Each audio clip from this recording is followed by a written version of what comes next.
Chapter 1044. During the bank run, Zhang Xiaobao didn't have to spend too much energy to calm his younger siblings down, but he also won the hearts of countless supporters. Xiao Bei and the others recovered very quickly. They helped others catch fish for an entire afternoon.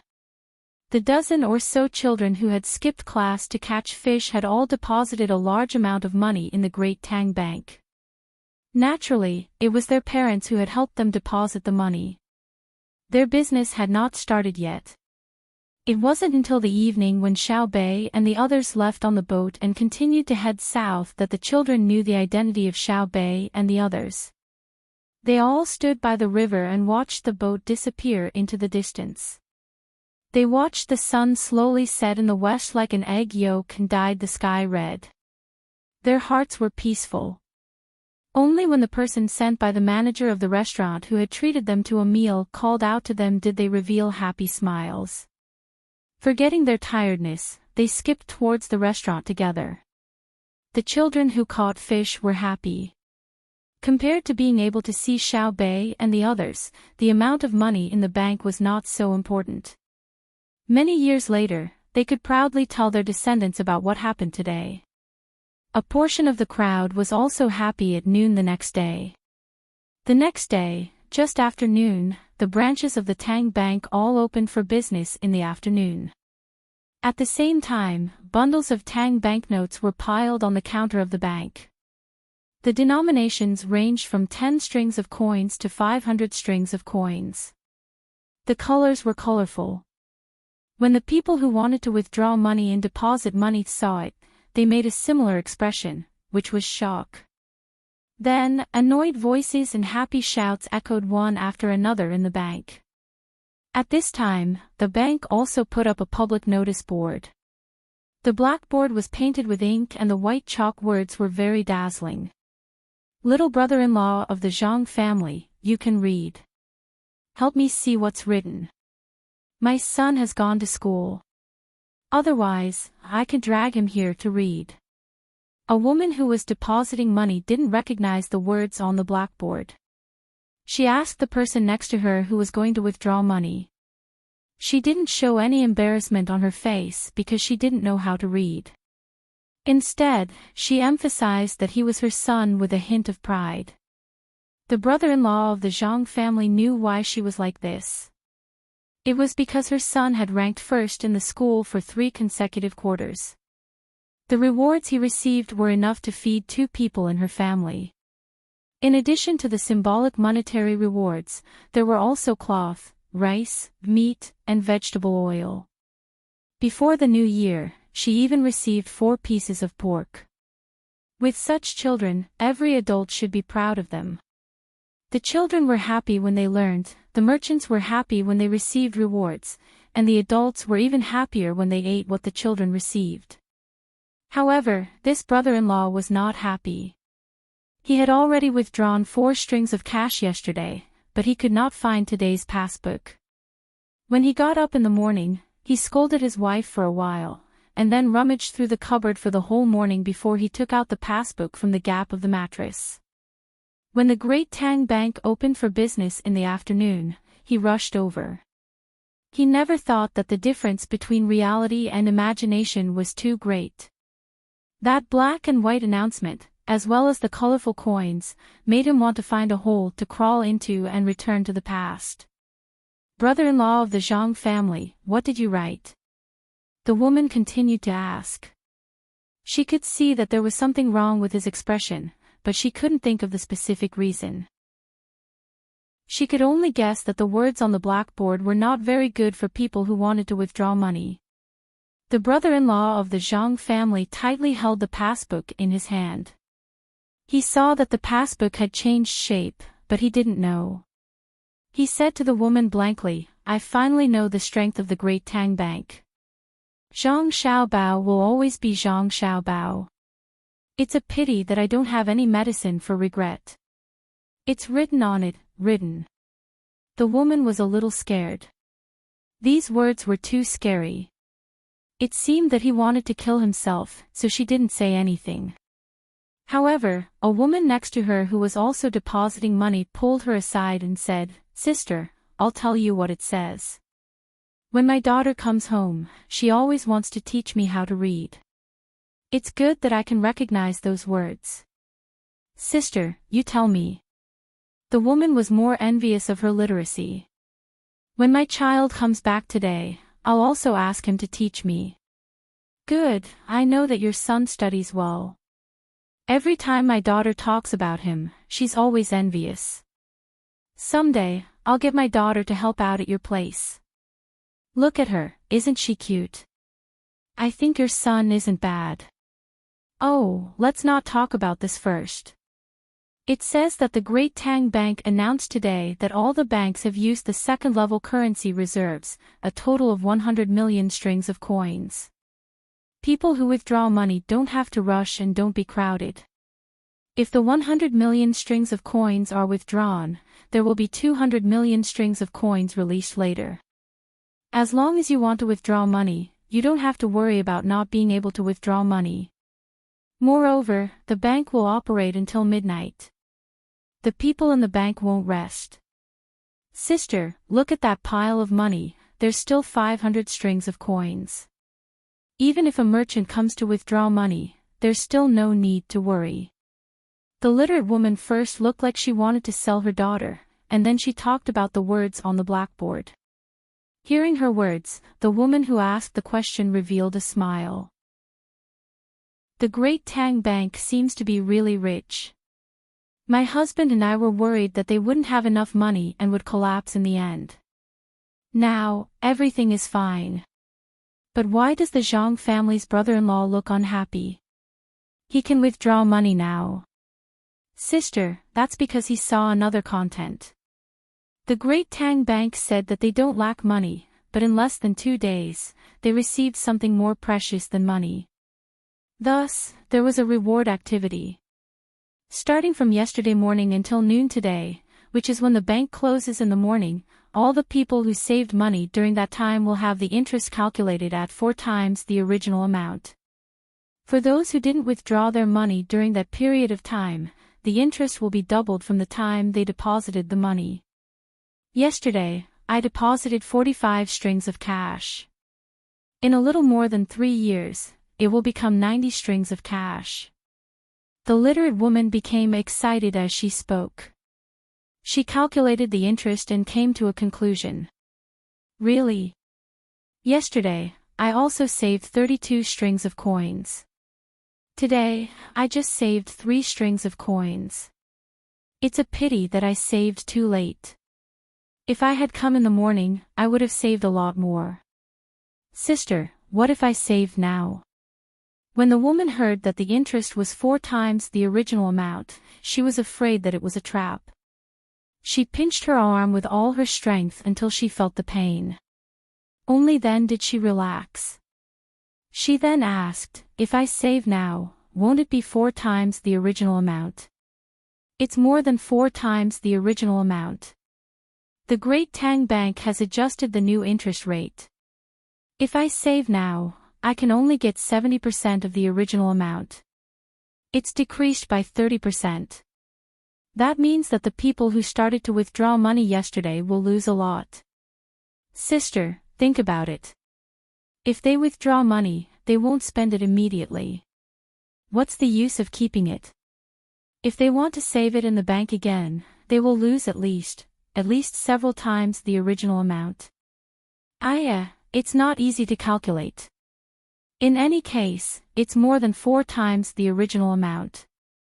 When the literate woman spoke, she looked at the younger brother-in-law of the Zhang family.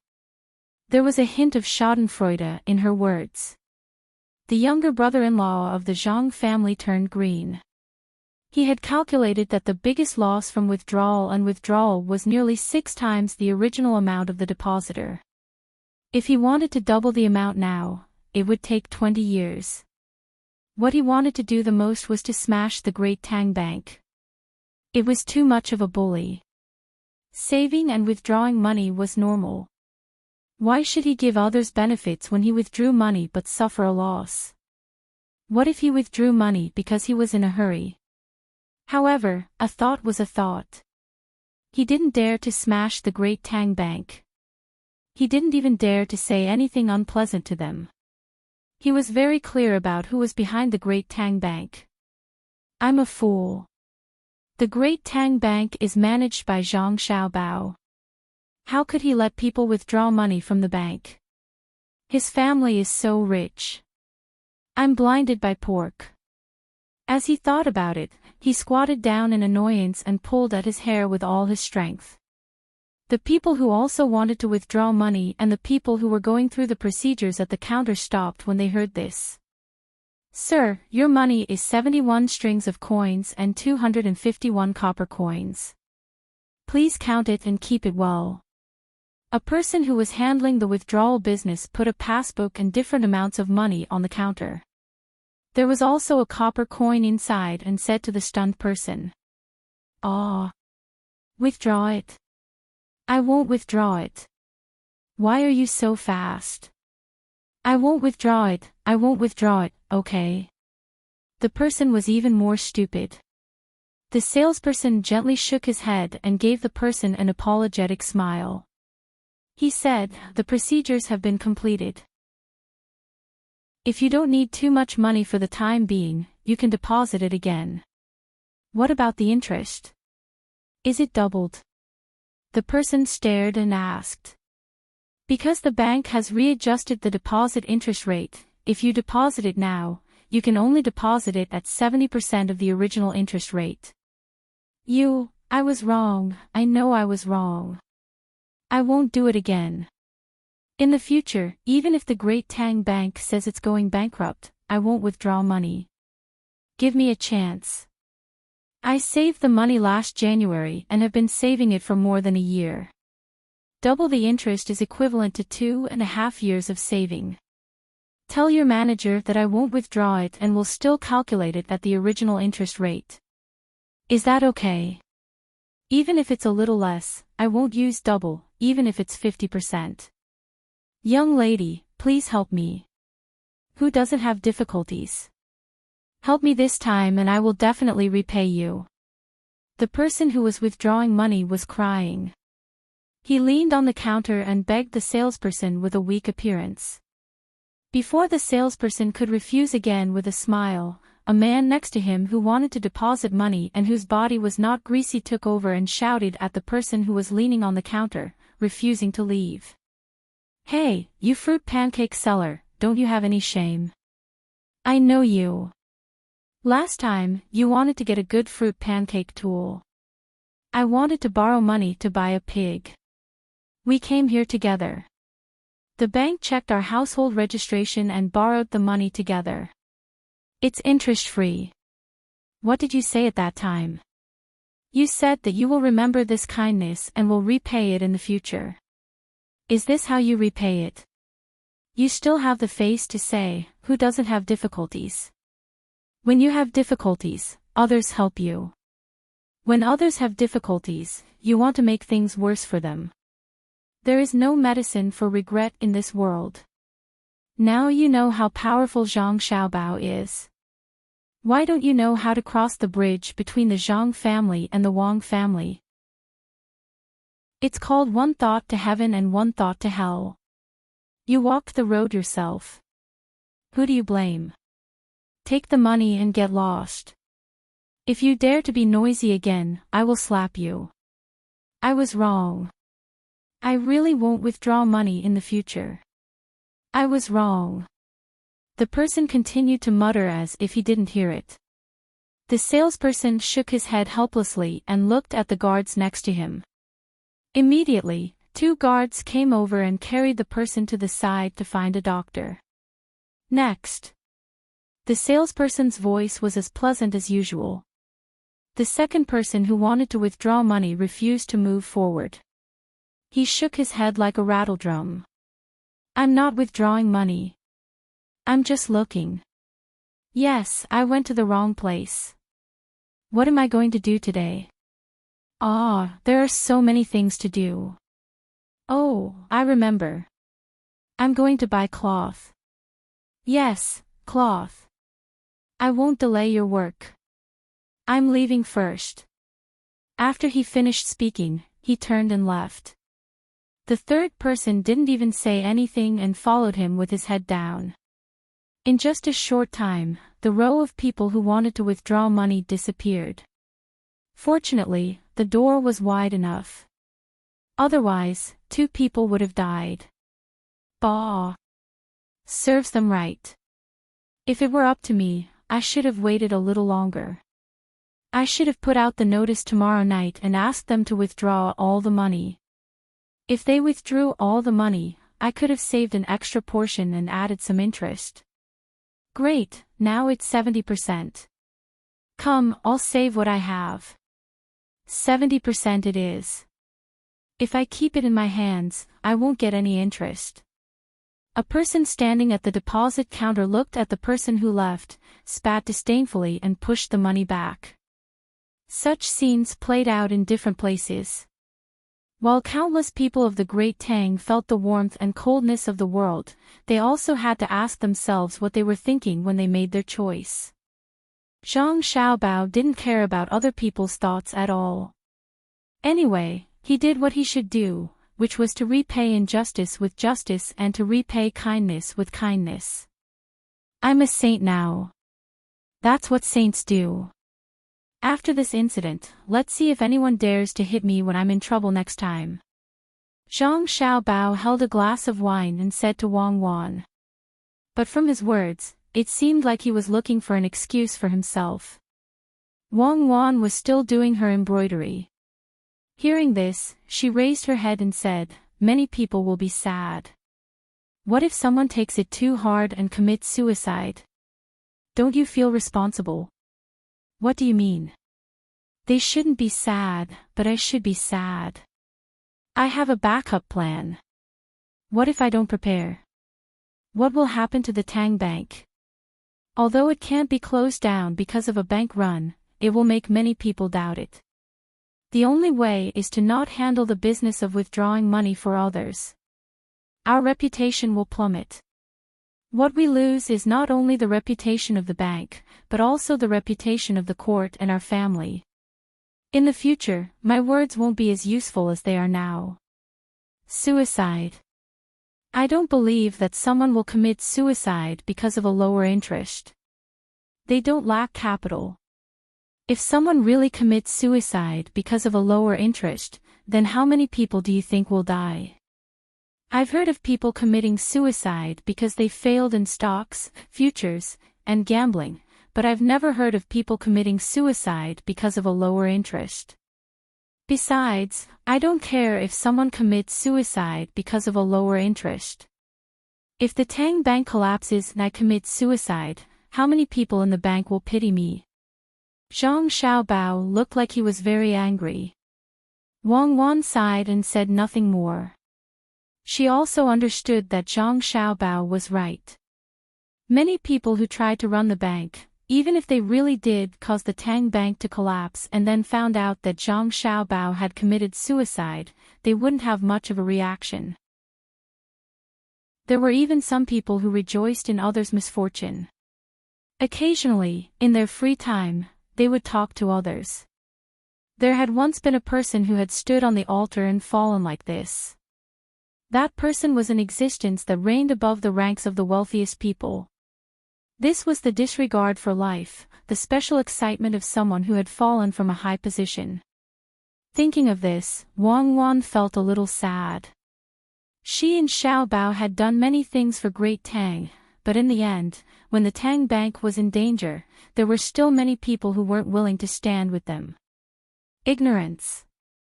No matter how much you educate them, those who should be ignorant will still be ignorant. They might have never thought about what would happen to Great Tang if the Tang Bank was gone and Zhang Xiaobao was finished. What would happen to Great Tang then?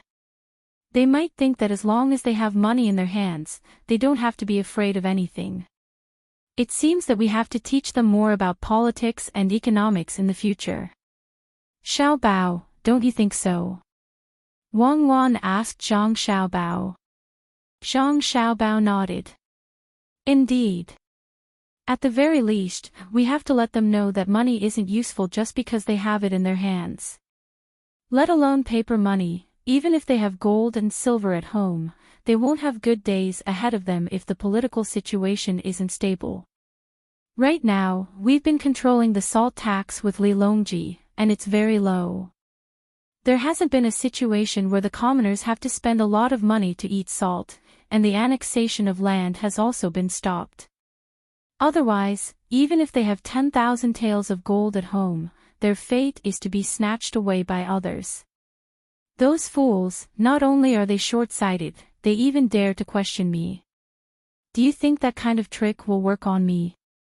Alright, I know you're capable. Go do your thing and don't disturb me, Wang Wan said to Zhang Xiaobao with a smile before lowering her head and continuing to embroider her flower. But she couldn't calm down. She had realized that it was only because of her and Xiaobao's strength that the great Tang was able to operate normally. If the two of them were to suddenly withdraw from the situation, countless people would fight over their stalls. If that was the case, it would be better for her and Xiaobao to withdraw from the situation and allow everything to return to the path that the great Tang should have taken. Even if there were problems, they would be able to persist for several decades. What the two of them needed to do now was to gradually perfect the system of the great Tang so that the people would get used to living and doing things according to the system. At that time, even if the two of them were to withdraw from the situation, the great Tang wouldn't fall into chaos. After all, the people would already have the habit of following the system. But this system was too difficult. It wasn't that the imperial power didn't want to change, but that it couldn't be changed immediately. That required the development of production technology and productivity to reach a certain level, as well as the knowledge and culture of the people to reach a level where they had no choice but to change. The process of turning imperial power into a democracy like that of the West was extremely long. To change it in just a few decades required an enormous investment of both internal and external energy. It was simply impossible at the moment. Let's wait. Let's wait for the next generation to do it. When the time comes, we'll see which system is good and use it. Or perhaps we'll come up with a new system. Under the framework of a constitutional monarchy, we'll preserve a portion of the sovereign's power and walk the line between democracy and non-democracy. Wang Wan said a few more words. Zhang Xiaobao put down his brush and helplessly said, "Just continue embroidering your flowers. What's the point of researching this? A system is only adaptability, not absoluteness. According to the needs of different social environments, different systems are correct. We can't put the system first. What needs to be put first is the needs of society. The system can be changed, but the goal of survival can't be changed. That is to live for a better life." What do you mean by live or die? Tell us about it. We're very happy today. The situation of the various regions has been reported to us one after another. Let those disobedient commoners know that they have to work together to protect Great Tang. Yes, only then can they live properly. Right after Zhang Xiaobao said those words, Li Longji's voice sounded. At the same time, he appeared at the entrance of the cabin. Wang Wan continued to embroider with her head lowered while Zhang Xiaobao continued to write. The two of them acted as if they didn't see Li Longji's arrival. In truth, they had already heard Li Longji's footsteps, and Zhang Xiaobao had intentionally said those words for them to hear. Seeing that the two of them didn't respond, Li Longji didn't get angry. Instead, he continued, "Xiaobao, after the interest on deposits is adjusted, do you think that the interest on loans should be adjusted as well? Should it be adjusted back in the future? Why is it this kind of question again?" Zhang Xiaobao raised his head and sighed. If we aren't concerned about this question, what should we be concerned about? Are you going to adjust it or not? Give me an answer. Li Longji glared at him. Adjust it. Since the interest on deposits is lowered, the interest on loans should naturally be lowered as well. If we don't adjust it, wouldn't those who want loans run to the commoners to borrow money? This will cause an abnormal concentration of capital. In truth, I was originally thinking of lowering the interest rate, but I was waiting for a suitable opportunity. It just so happened that Xiaobei and the others were reporting to the manager of the bank, so I did it together. Otherwise, why didn't you start a propaganda war with others? Why didn't you stop Xiaobei and the others? This time, you've gained an advantage. You've won a portion of the people's hearts, warned a portion of the people, and strengthened the position of the great Tang Bank in the hearts of the commoners. At the same time, you've also completed your plan to lower the interest rate. Say, what do you want us to say about you? You even want to make use of Xiaobei and the others. You're truly too unqualified as an elder brother. Li Longji first praised Zhang Xiaobao, and then he began to criticize him. Zhang Xiaobao didn't care. It was Xiaobei and the others who helped us. If not for this matter, I wouldn't have known the general situation of the people. It seems that we don't need to worry about the internal strife of the Great Tang when we launch an invasion in the future. By lowering the interest rate, we can accomplish two things. The first is to promote consumption. When the commoners realize that the interest rate is lower, they'll be willing to take out their money to buy things. However, we have to control the prices of goods properly. It's easy for the price of some goods to rise too much in a short period of time. The second goal is to have those who want to borrow more when the interest rate of the bank is lowered. Then, they can use the money to develop their own industries. Starting from a small scale, they can research production techniques and improve management, thus raising production efficiency and creating more material resources. But at the same time, they have to be controlled. They can't develop their industries by encroaching on other people's land, and they can't develop their industries by exploiting the natural resources of the Great Tang. The best result is for them to follow in the footsteps of the Great Tang army and plunder outside to produce locally before transporting back to our Great Tang for the commoners to use. Li Longji nodded and said, "Give it to a portion of the Great Tang commoners to use. We shouldn't care about those who run on the banks." Zhang Xiaobao was amused by Li Longji's words, and Wang Wan didn't dare to continue embroidering for fear of prickling her hands. After stopping, Wang Wan said to Li Longji, "Your Majesty, you're the emperor. You can't argue with the commoners. If the commoners aren't good, then it means that you haven't been fooled enough. You haven't educated the commoners well, so how can you push the blame onto the commoners?" That's right, that's right. The commoners are adorable. The appearance of the bank only means that we haven't done our job well. I believe that if we don't change the way we treat the commoners and work hard for them, there will come a day when the commoners of our Great Tang are faced with this matter once more. When someone withdrew money, it wasn't for the sake of running on the banks, but because they happened to be in need of money. When someone saved money, it wasn't to protect the Great Tang Bank, but because they felt that keeping the money in their hands would cause it to depreciate. Zhang Xiaobao echoed. So, it's our fault then. How long will it take for them to reach the level the two of you speak of? Li Longji faintly said. He felt extremely uncomfortable in his heart. He felt like he had been betrayed by many people, and it was an indescribable feeling. It won't take too long. There might be a run on the banks right now, but if someone says that they want the commoners of a certain area to rebel, there won't be any commoners who will follow them. As long as we maintain our governance, ensure the development of productivity, speed up the education of knowledge, and consolidate Great Tang's military and economic superiority, we'll be able to achieve our goal in 10 years at most. Of course, we can't expect to have every single commoner listen to us, but at that time, there will be very few who don't listen, and we can just deal with those who don't listen. Even if we can't do the favor, we still have the law and punishment. With both of these, society will be stable. Why isn't the data out yet? You're making me wait.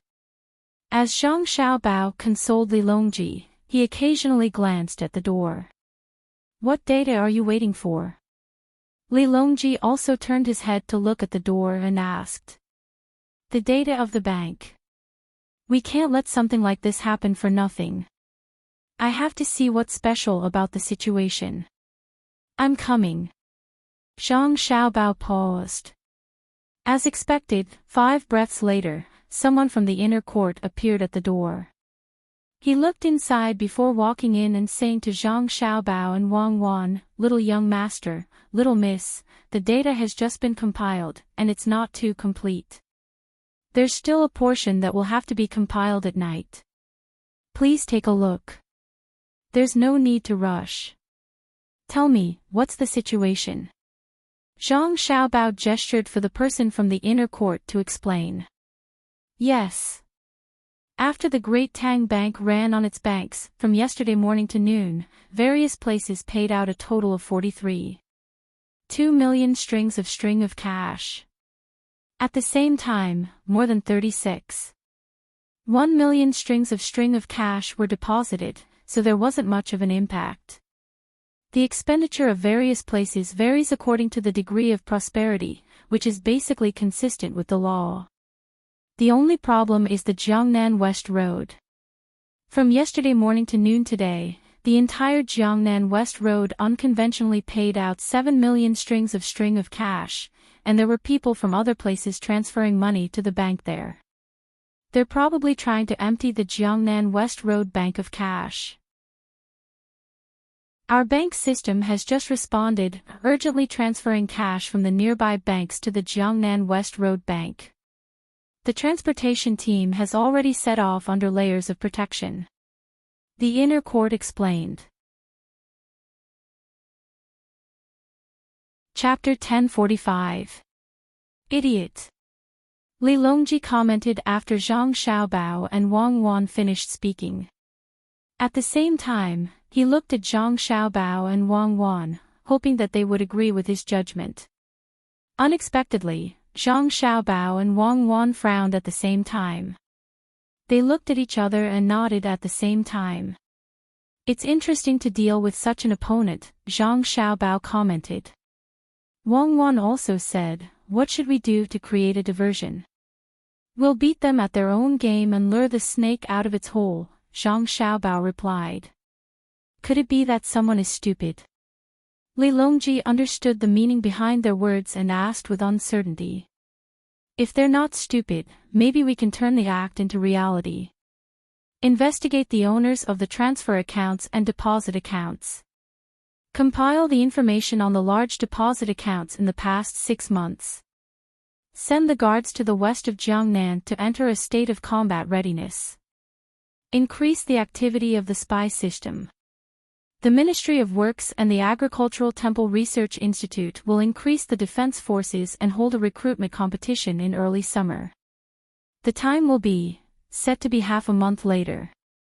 In addition, speed up the construction of the railway and recruit new medical students. The current students will immediately undergo the basic medical examination. Those who pass will be sent to the nearest place, and those who pass will be sent to the surrounding area in turn. We'll rotate layer by layer to increase the number of medical personnel in Tang as fast as possible. Zhang Xiaobao replied to Li Longji and issued a series of orders to the inner court. After that, he turned to look at Wang Wan. Wang Wan nodded lightly and then said, "Order, our troops stationed in Shanshan City in the east of Qinghai Lake will split up and go around Qinghai Lake. We'll move to the northwest at the same time. We'll practice to adapt to the environment and cooperate with guns and cannons along the way. Continue to increase the supply of meat and wheaten food in the name of rescuing the Tubo disaster. When we reach Pingzhou Pass, recruit the local people to secretly make military food. We'll conscript the surplus ships of the merchants in Jiannan province. Fill them with fodder and enter the Ruoshui River of Jinchuan. We'll go against the current north and stop at Mizang. Our Yellow River fleet will head west and gather at the Bailan tribe downstream of the source of the Yellow River. Don't travel empty-handed. Also, send some things to the tribes along the way. Choose what they don't produce locally. We don't need seafood. There's a saltwater lake there, so we can send tea leaves. Also, we can hire locals to go to Qinghai Lake to help make Huangyu products. The people in the inner courtyard took note of it seriously. When they turned and walked to the door of the cabin, Zhang Xiaobao added, "Tell Xiaobei and the others that they will only stay in Hangzhou for 2 days at most. No matter who they meet, as long as they are friendly with them, invite them to Jiangzhou. If they follow, bring them along. If they refuse, arrest them." "Yes." The inner yard disciple left. Zhang Xiaobao and Wang Wan immediately lowered their heads and continued to write. After each finished writing a page, they didn't look at each other. They each called for their respective inner courtyards, solemnly handed the pages to each other, and waved their hands to let them leave. Li Longji listened and watched from the side. When Zhang Xiaobao and Wang Wan were done with their work, he looked at them with a puzzled expression. Finally, he couldn't help but ask, "What exactly do you two want to do?" "The Ministry of Works, the Agricultural Temple, the Medical College, the Army, and supplies. Do you want to act in advance?" Zhang Xiaobao and Wang Wan shook their heads and said at the same time, "Let's make the Tang Empire busy." "What's the benefit of being busy?" Li Longji asked again. "Cooperate with the other party," Wang Wan answered. "Find someone to play a game," Zhang Xiaobao answered. Li Longji was confused. He thought about it and asked, "Can you bring me along to play?" "Well. Okay. Every 2 days, send a group of people to the government offices in various places of the Tang Empire to patrol. Send 7 groups in a row. Then, order the local troops to strictly check the people entering and leaving." "That's enough." Zhang Xiaobao pretended to be hesitant, but in the end, he nodded and agreed. "What's the purpose of doing this?" Li Longji admitted that he didn't understand. "To play together." Zhang Xiaobao went back to the original topic. "Okay, like a guessing game, or throwing a handkerchief behind me. Don't tell me that the two of you," as Li Longji spoke, he pointed at Zhang Xiaobao and Wang Wan. Then, he got up and left to arrange things. Xiaobei and the others, who were getting closer and closer to Hangzhou, had been living a good life recently. They could listen to Grandpa Fish's stories and listen to the things that happened to Grandpa Fish when he was young. There were the roads he walked on, the rivers he crossed, the local customs, deceit, climbing mountains was like picking stars, and people's lives were like grass. They could also learn calligraphy and painting from the Jiang Wang clan. They could also learn how to play the zither and play chess. They could play the plucked strings and play the 3 plum blossoms. After they finished learning, the 9 of them would teach each other and make up stories for Pan, and her brother. The rest of the time, they would exercise and think about what was delicious. If they saw a place along the coast that was damaged, they would send a report to the nearest family business and ask them to pay for the repair. The local government would guide them and they would report back. "Grandpa Fish, is the grassland really that dangerous?" "My family has a business on the grassland. I even flew back from the north. I didn't see any wolves, nor did I see any snakes that would kill people with a bite."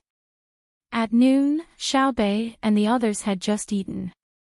They walked back and forth on the deck of the ship, digesting the food while listening to Old Man Wang, who was also walking around, tell stories. When Old Man Wang talked about the grassland, Xiaobei couldn't connect the grassland he saw with what Grandpa Fish said. Xiaobei felt that Grandpa Fish should be talking about the stories and not the real things that happened to Grandpa Fish when he was young, so he looked up and asked. Old Man Wang held Xiaobei's hand. The wrinkles on his face were piled together, but there was a smile on his face. His other hand was holding Xiao Yuan. He really wanted to hold Xiaohai's hand. Xiaohai was Xiao Er's biological son, but he knew he couldn't do that. He could imagine that if he held Xiaobei's hand with one hand and Xiaohai's hand with the other, the two children would give up at the same time and stay far away from him, thinking that there was a difference between them. Yes, Xiaobei and Xiaohai would definitely think that way. They were much smarter than other children. Hearing Xiaobei's question, Old Man Wang continued to smile and said to Xiaobei, "When you left, you were in a large group. The wolves had already run away when they saw you. The snakes were also killed by people who were familiar with the grassland and became your food. We didn't have the same treatment as you back then. In a caravan, the big ones had a few hundred people, and the small ones only had a dozen or so people. They wore thick clothes, regardless of whether it was winter or summer. What they were most afraid of was encountering a pack of more than 30 wolves. When a caravan of more than a dozen people saw a big pack of wolves, they would first guard their horses, light a fire, and take out their weapons to be on guard at all times. It was better during the day, but at night, it was very likely that the caravan would not see the sun tomorrow. It was difficult to find traces of people who died on the grassland. When the wind blew and the grass grew, the grassland was still grassland, but there was no sign of people. I only encountered it once. That time. As Old Man Wang told the story, or rather, the things that he had experienced, a look of reminiscence appeared in his eyes. Xiaobei and the others listened attentively, interrupting from time to ask a question. From the looks of it, the waves are the most powerful on the grassland. Xiaobei concluded after listening to the story of the grassland. Xiao Yuan pursed her lips and said, "On the grasslands, humans are the most powerful. Didn't Big Brother and Big Sister say that there will be a day when humans will regret killing too many animals? It's not that they regret not having enough to eat or wear comfortable clothes because they don't have enough of those animals. It's that when an animal is gone, the children in the future will never see it again. Perhaps it's nothing to some people, but many years later, will people still guess the animals of today like digging up the stones called dinosaurs? Okay, I admit that you're right. For the sake of younger children, we shouldn't kill all the animals. We should catch and raise them, just like the zoo in the capital. In fact, I really want to bring all the animals from everywhere to the capital. That way, it will be very lively." Xiaobei looked at Pan Er and the other two and finally stopped arguing with Xiao Yuan. His eyes looked at the clouds floating in the sky as he slowly spoke, his eyes filled with yearning. Old Man Wang felt that his thinking could not keep up with the children. When he heard what Xiaobei and Xiao Yuan said, he asked puzzledly, "The animals of a place naturally have the habits of a place. If you bring them to the capital, will they still be able to live?" "Grandpa, you haven't been to the zoo in the capital." "Oh, that's right. When we go back, we'll take you with us and let you see what the zoo in the capital is like. We can enter all the places. As long as Uncle Emperor can enter, no one will dare to stop us. The things that have just arrived are usually not allowed to be seen by others, even if they spend more money. Before we came out, my elder brother and elder sister had people get a big white bear from a very cold place. Swimming is very fun. I've seen it before. I don't think I can gain any advantage from swimming with it. It's so big, and its swimming speed is so fast. Don't you think it's amazing? In order to keep them alive, we put ice on the places where they live. It's easy to do in the winter, but when it's summer, who knows how much ice money we have to spend every day. Also, they eat fish. Other than them, there are also small bears from very hot places. Then, we have to heat them up and specially get them food. Otherwise, they won't eat. They're even more picky than me. Let me tell you, The more Bebe talked, the happier he became. He let go of Old Man Wang's hand and kept gesturing. Pan could occasionally understand a sentence or two, so she was busy learning from Bebe. Old Man Wang had indeed not seen it with his own eyes.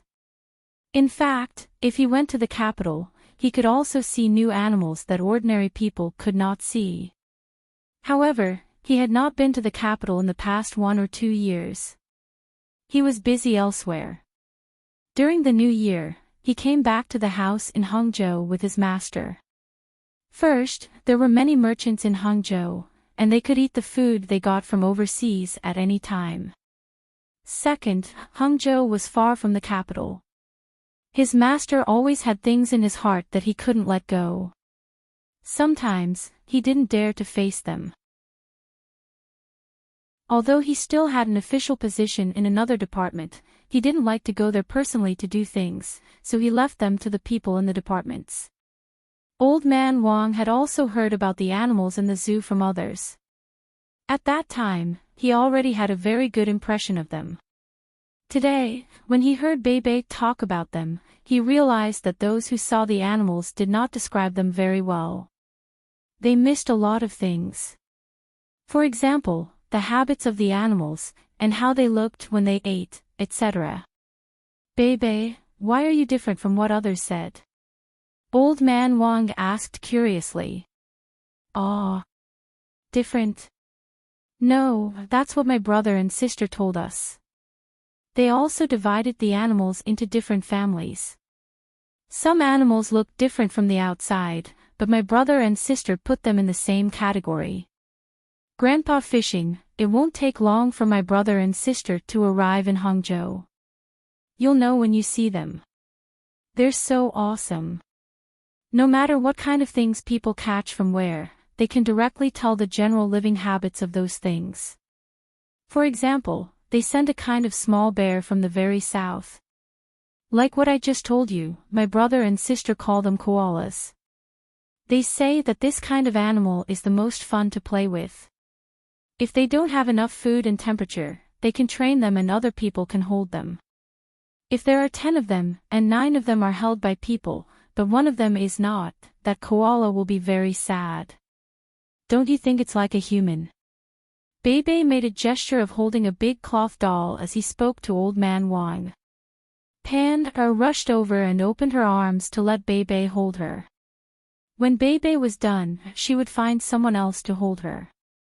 Such an action made Old Man Wang chuckle. While he was laughing, suddenly, a shout came from the observation deck. Someone fell into the water. Where? Binoculars. When Bebe heard that someone had fallen into the water, he quickly asked the people next to him for binoculars. The thing he didn't want to see the most was someone drowning because he was good at swimming. He took the binoculars and looked at the river. Bebe showed a puzzled expression. He pulled Xiao Yuan and held the binoculars in front of him and asked, Xiao Yuan, have you seen a drowning person like this before? Xiao Yuan looked and was also very puzzled. He shook his head and said, no, that person's rise and fall is too regular. Could it be that he is practicing drowning? I haven't practiced it before, but I heard from my brother and sister that in the future, when the medical conditions are improved, there will be a special navy. It is the Navy's drowning training program. Learning how to drown under what conditions.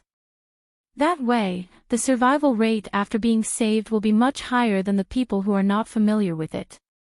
But I am afraid when I think about it. I don't have the courage to take the initiative to drown. Bebe pulled the binoculars back to her eyes and nodded. She said, yes, this person is too interesting. Look at the shape of his mouth when he is shouting. It's clearly the word help, but why does his hand move downwards when he is shouting for help? After shouting, he immediately pushes up. It's tiring to shout for help at the same time. When we have time, let's try going into the water and see how long we can last. This is physical work. He has a good physique. When Old Man Wang heard the people on the observation deck shout that someone had fallen into the water, he became nervous. After interacting with Xiao Bei and the others for a long time, he realized that he had already reached a level where he could ignore life, but Xiao Bei and the others had changed his mind.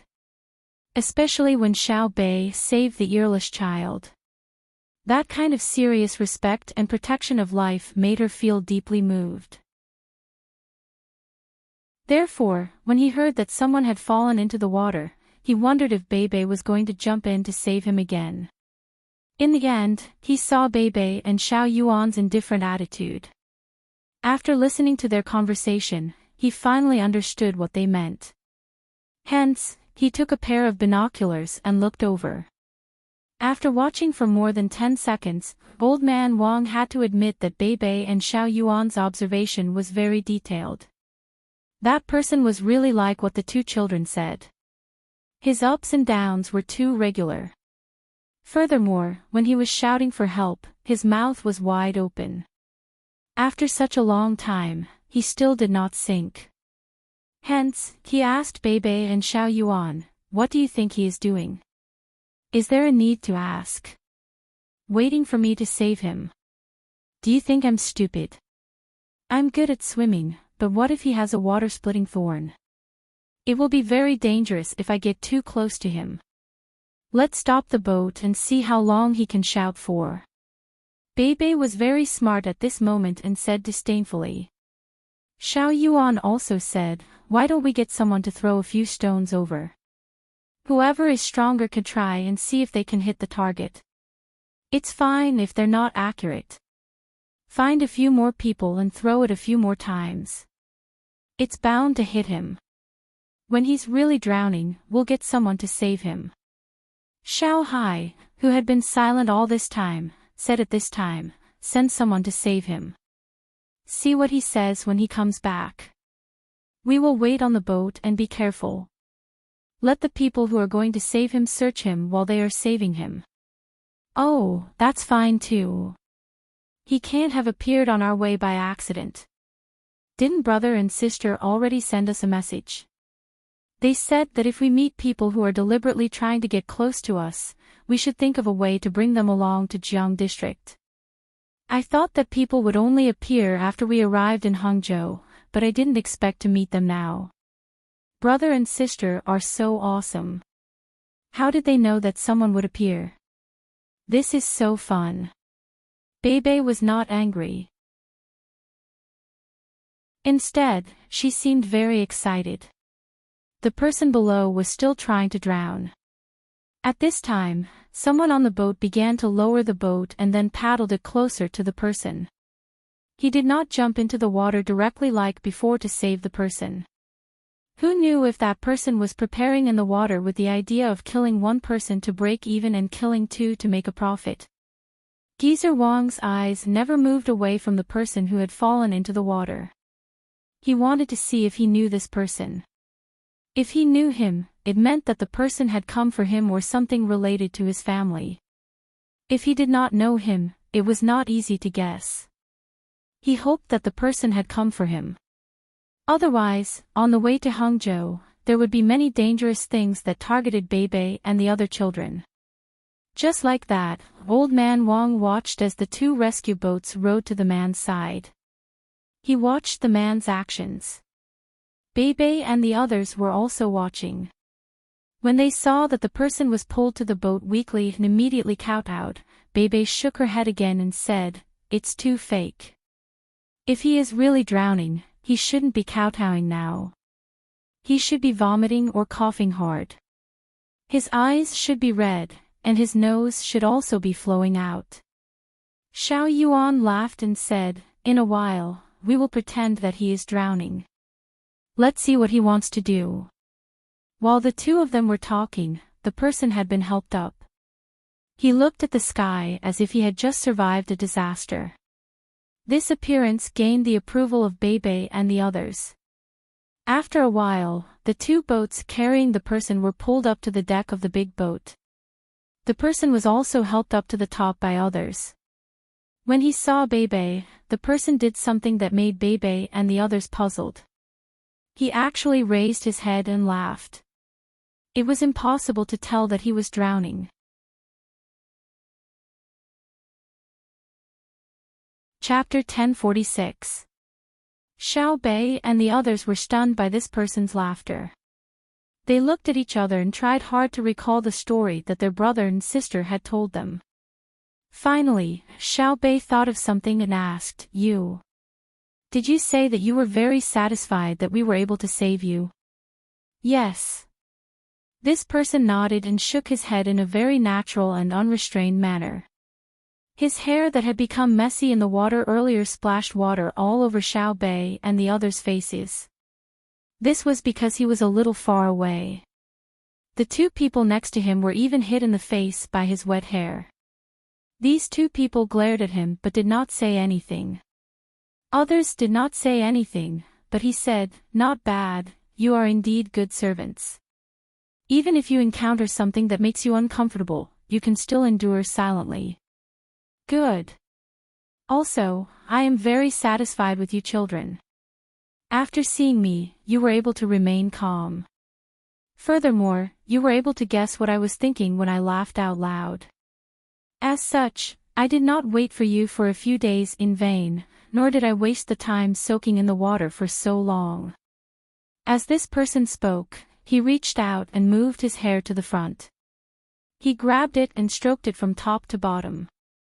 The water formed a small stream and splashed onto the deck. Xiao Bei pouted. If it were not for her status, she would have gotten someone to kick this person down. What was this? She had seen arrogant and shameless people, but she had never seen such a person. Xiao Bei sulked and did not speak.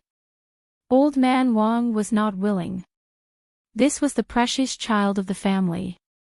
Although they were relatives, Xiao Bei's status was different. Even if they were just a little bit relatives, they had to treat her seriously. He coldly snorted and asked this person, "Who are you? Why did you lie to us to save you? Why don't you tell us the truth?" When this person heard the voice, he arrogantly turned his head to look at old man Wang. The corner of his mouth twitched, and he turned his head back. He said to Xiao Bei, "How can you have such an insensible servant in your house? What are you yelling for?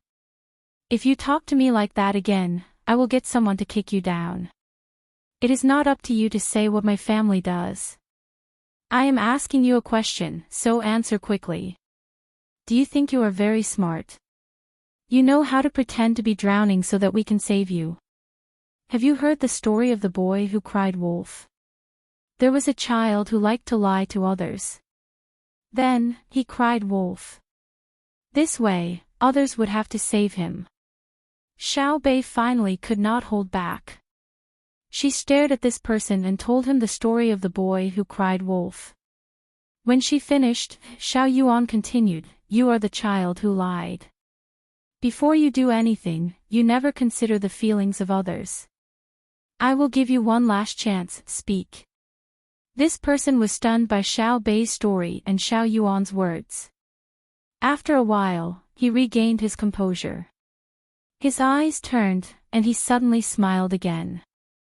He praised, "Not bad, you're right. I didn't waste my efforts. I finally found someone who can inherit my legacy. Let me introduce myself. My surname is Hu, and my name is Liang. My ancestral home is in the Shannon East Road. I lost all my family when I was young. I could only think of ways to survive. I suffered a lot, but I also learned many skills.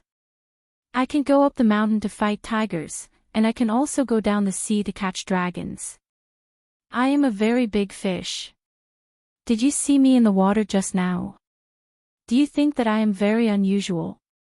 I am also familiar with all kinds of books, and I am proficient in zither, chess, calligraphy, and painting. I know the way of metaphysics and the power of the stars.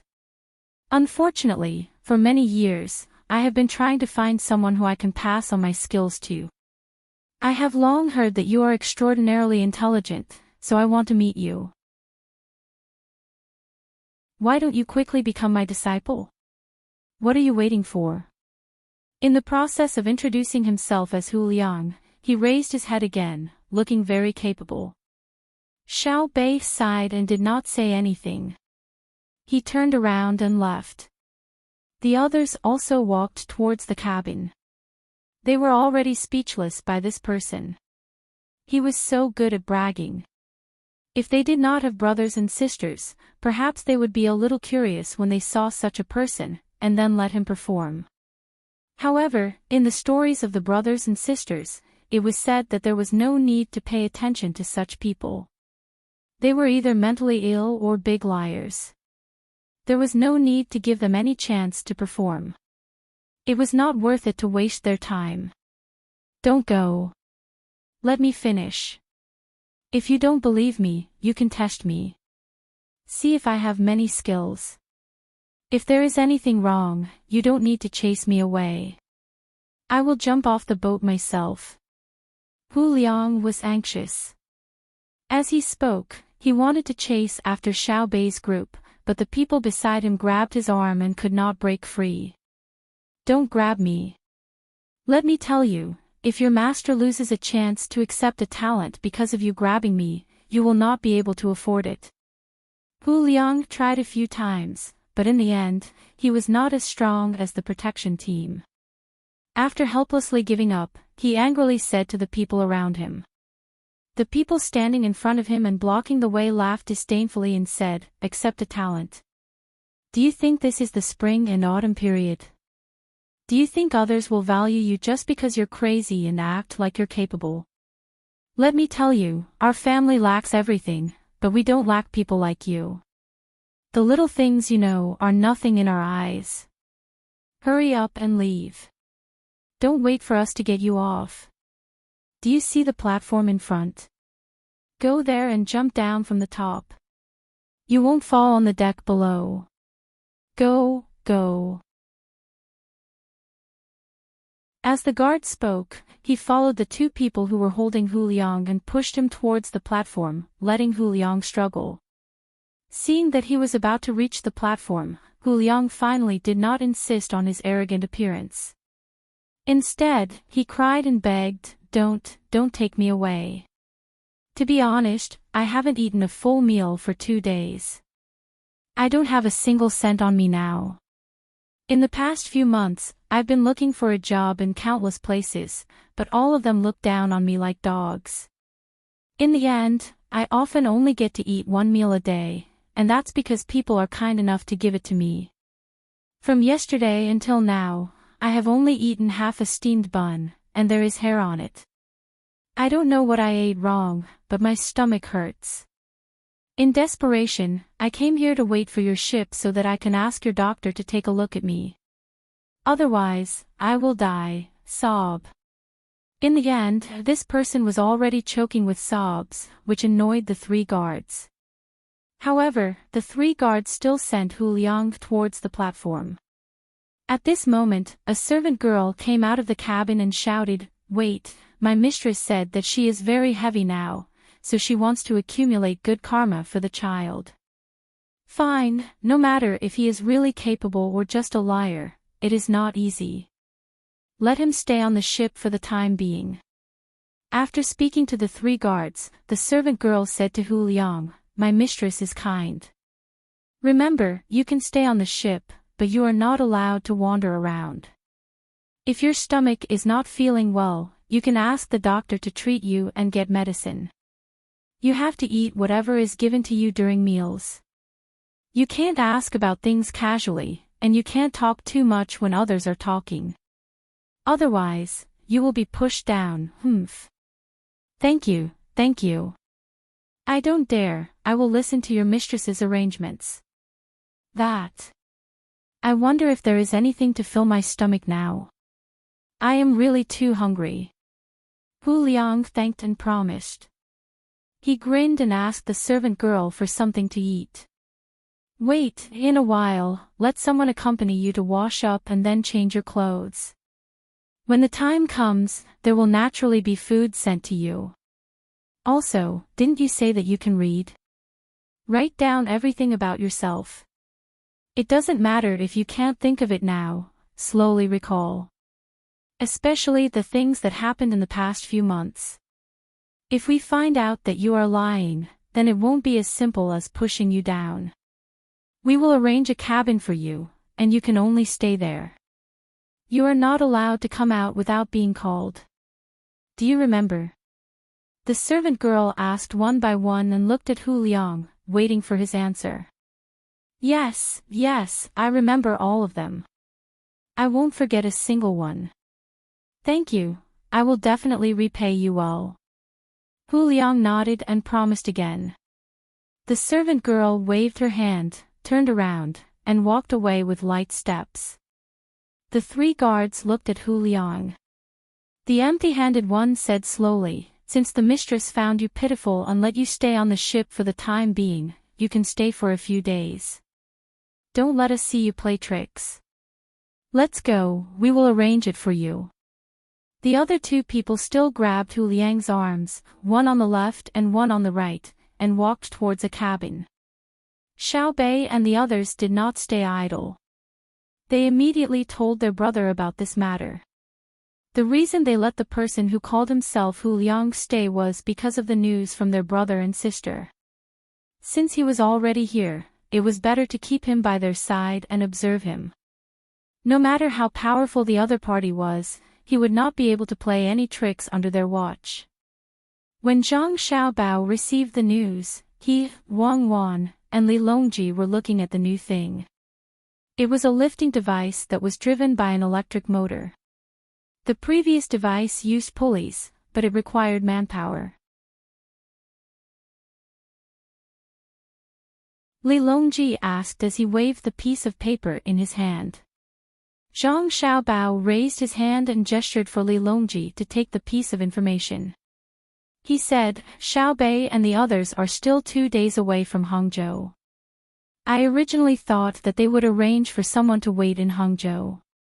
I didn't expect that they would arrange for someone to wait there." Very good. After taking the piece of information and reading it, Zhang Xiaobao raised the corners of his mouth. He said to Wang Wan, who had also read the piece of information, "This person is not ordinary. He actually knows a bit about psychology. Unfortunately, he chose the wrong person." Wang Wan also smiled and said, "That's right."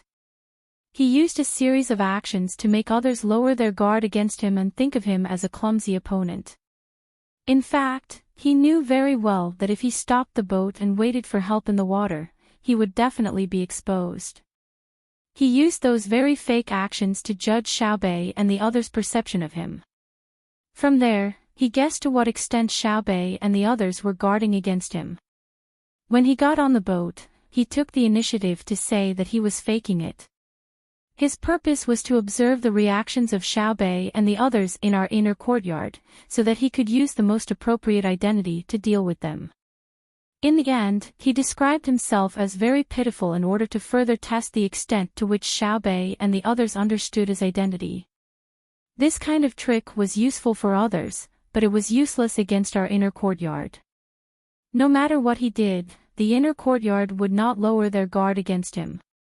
If he wanted to pass the information to his accomplices, then there was only one way. When he came over, he had already told his accomplices that if he didn't come down from the boat, it meant that we were guarding against him. He would wait on the boat for an opportunity and tell his accomplices not to contact him again. Li Longji was listening to Zhang Xiaobao and Wang Wan talk on the side. He was very surprised.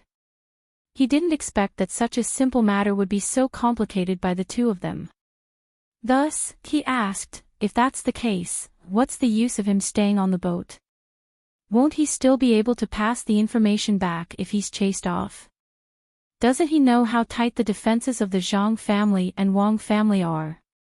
He can't possibly think that he has the ability to successfully make a move against Xiao Bei and your mother under layers of surveillance and protection, right?" Gao Lishur, who had followed them to look at the lift, couldn't figure out what Hu Liang was thinking.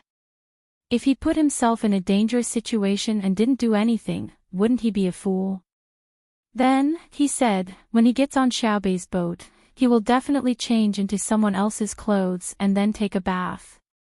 He won't be able to carry anything on him. Even if he wants to poison him, he won't be able to find an opportunity. Sigh. This kind of opponent isn't difficult to deal with.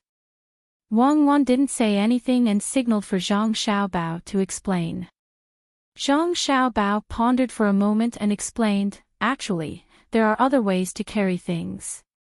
For example, if you want to put something in your mouth, you can also use a kind of glue to make a bag. You can put poison in it and eat one end into your stomach, leaving a string on the other end, then tie it to your teeth. When you want to use it, you can just spit it out from your stomach. However, I'm sure that Hu Liang won't do such a thing. The inspection at my house won't miss this.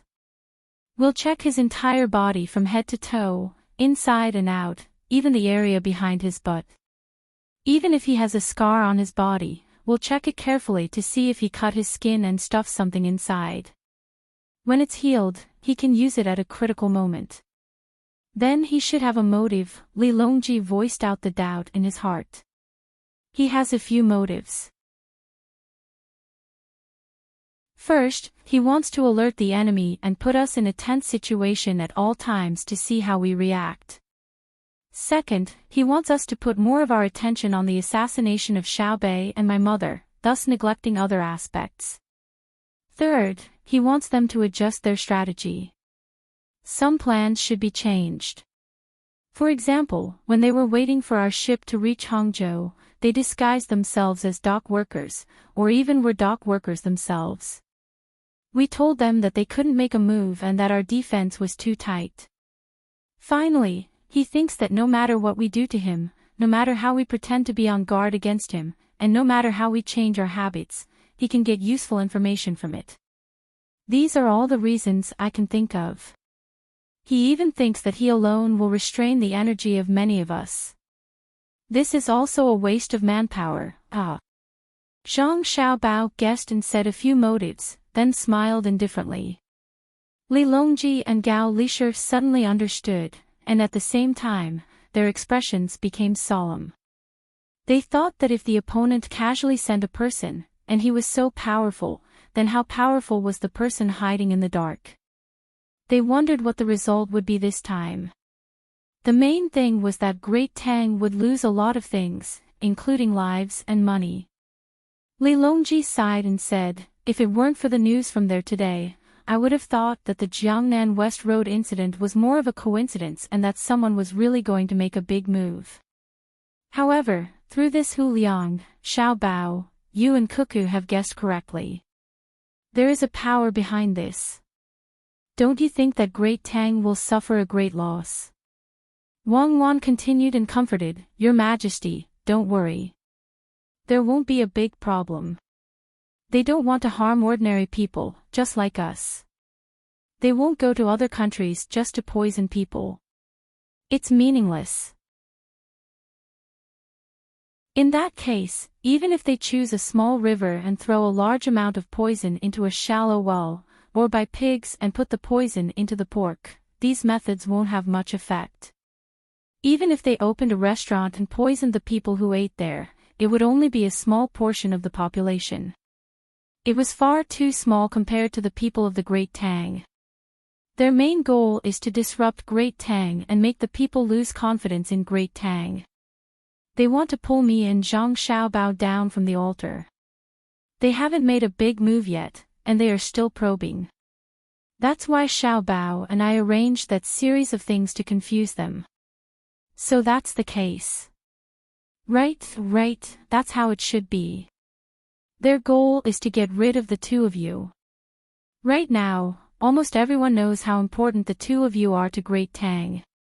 If the two of you were to lose your standing in the eyes of the people, the impact on Great Tang would be unimaginable. That's why they schemed so hard to deal with the two of you. However, Xiaobei arrived at the right time. This emperor guesses that they haven't finished setting the trap yet. In order to deal with the manager of the Great Tang Bank, Xiaobei and the others wanted the manager to take them seriously, so they started a rumor. As Li Longji spoke, he began to think about many things. He realized that this matter was truly very interesting. Most likely, the people hiding in the shadows didn't want to act so early and hadn't finished setting the trap yet. However, Xiaobei and the others had released the rumor. If they didn't act now and waited for the rumor to pass, they wouldn't have enough strength to make a move. In the end, once they acted, not only did they fail to threaten or harm the status of the great Tang Bank, Zhang Xiaobao, and Wang Wan, they even helped the two of them consolidate their positions. This could be said to be a miscalculation. What made the other side even more uncomfortable was that so many people had gone to save money and wanted to make a move against a country as large as a family. The most worrying thing was the lack of unity. Just like the wolf pack, their individual strength wasn't so strong that they were invincible, but wolves were more dangerous than tigers. They were even more dangerous than ordinary armies. An army would collapse before the main commander died. It was too difficult to make a wolf pack collapse before the leader died. Gao Lishir was the happiest about this. He chuckled and said, "The eyes of the common people are bright." Yes, Xiao Bei and the others often say this. They know who the great Tang can't do without. Naturally, His Majesty is the most important. However, the common people also know that His Majesty isn't a big problem. What he is most worried about is the great Tang Bank. Thus, when they were saving money, they said that the great Tang Bank can't fall, and neither can the Zhang Xiaobao and Wang families. Because the Zhang Xiaobao and Wang families have fallen, His Majesty will stand at the forefront. There will be no one in front of him to block all kinds of things. Xiaobao, you should think about it carefully. It's best if you make the other side suffer so much that they can't even take back their money. I've thought about it, but I need to know who the other side is first. Let's send a plan to Xiao Bei and the others. Let them leak as many secrets as possible and let Hu Liang know.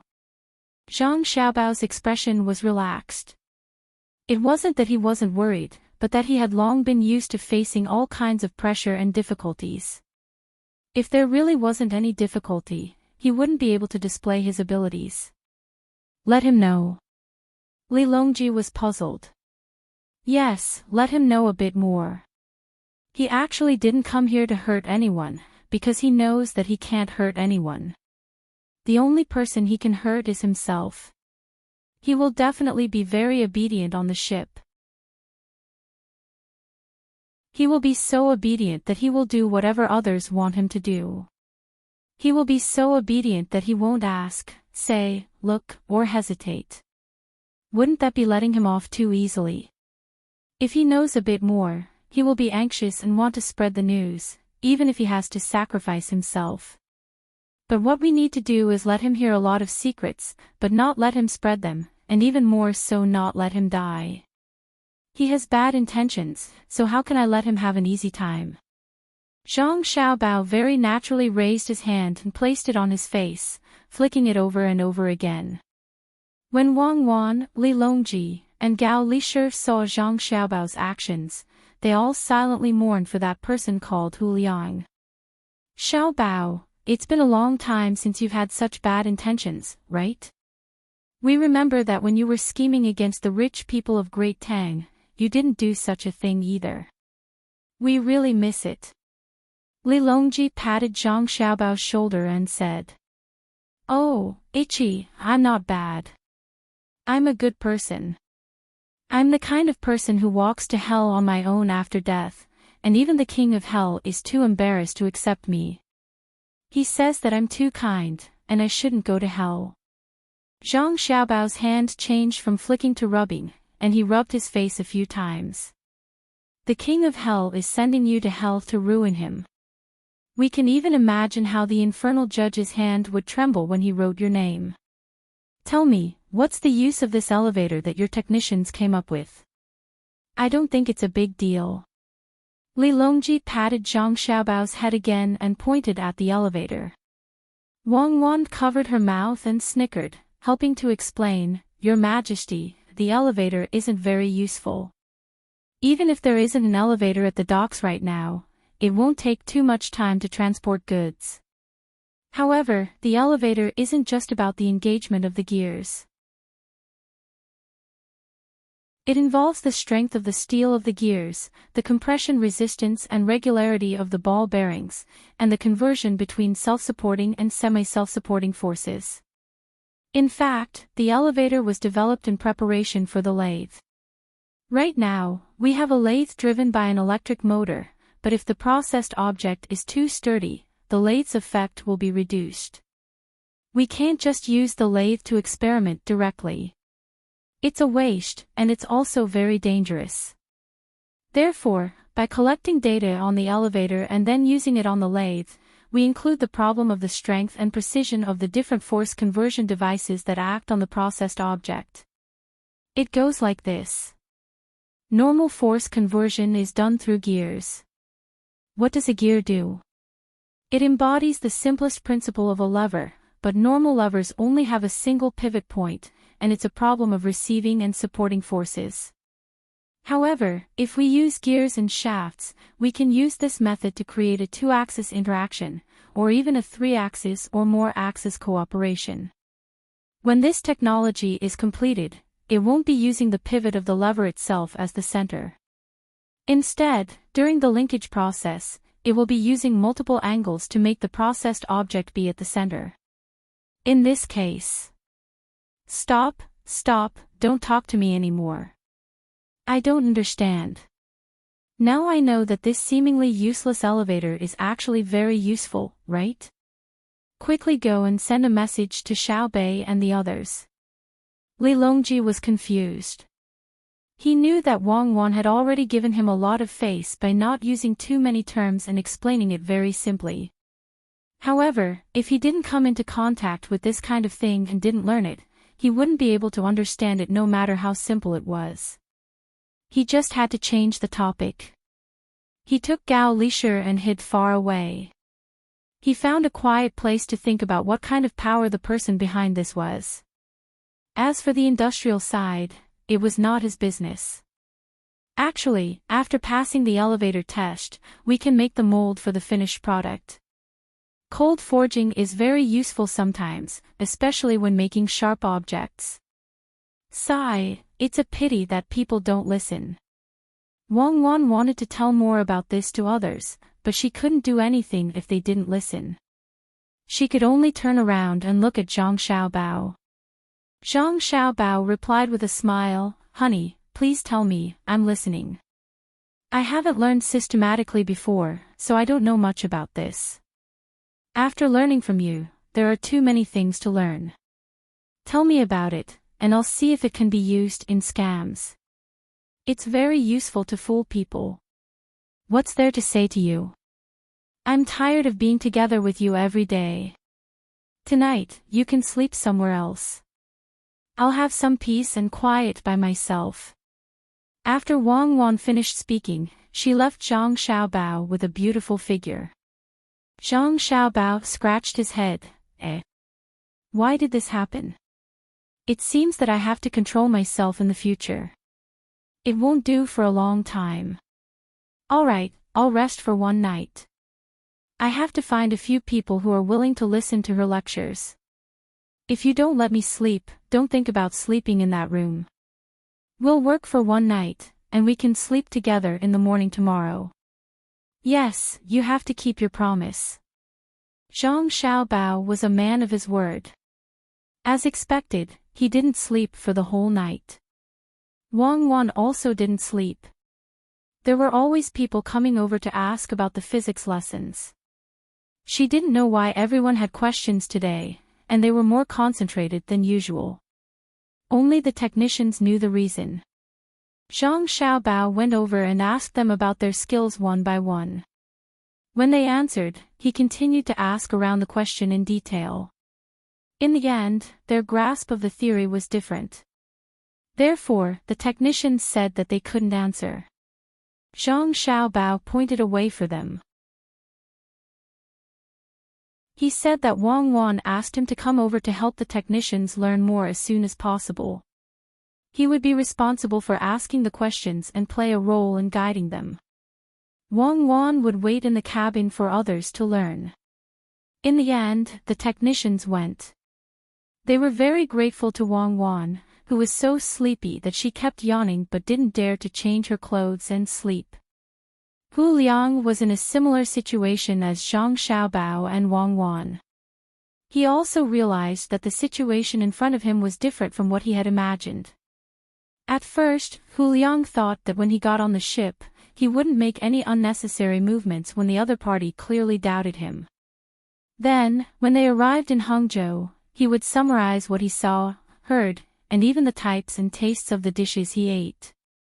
This would allow him to further understand the Zhang family and the Wang family.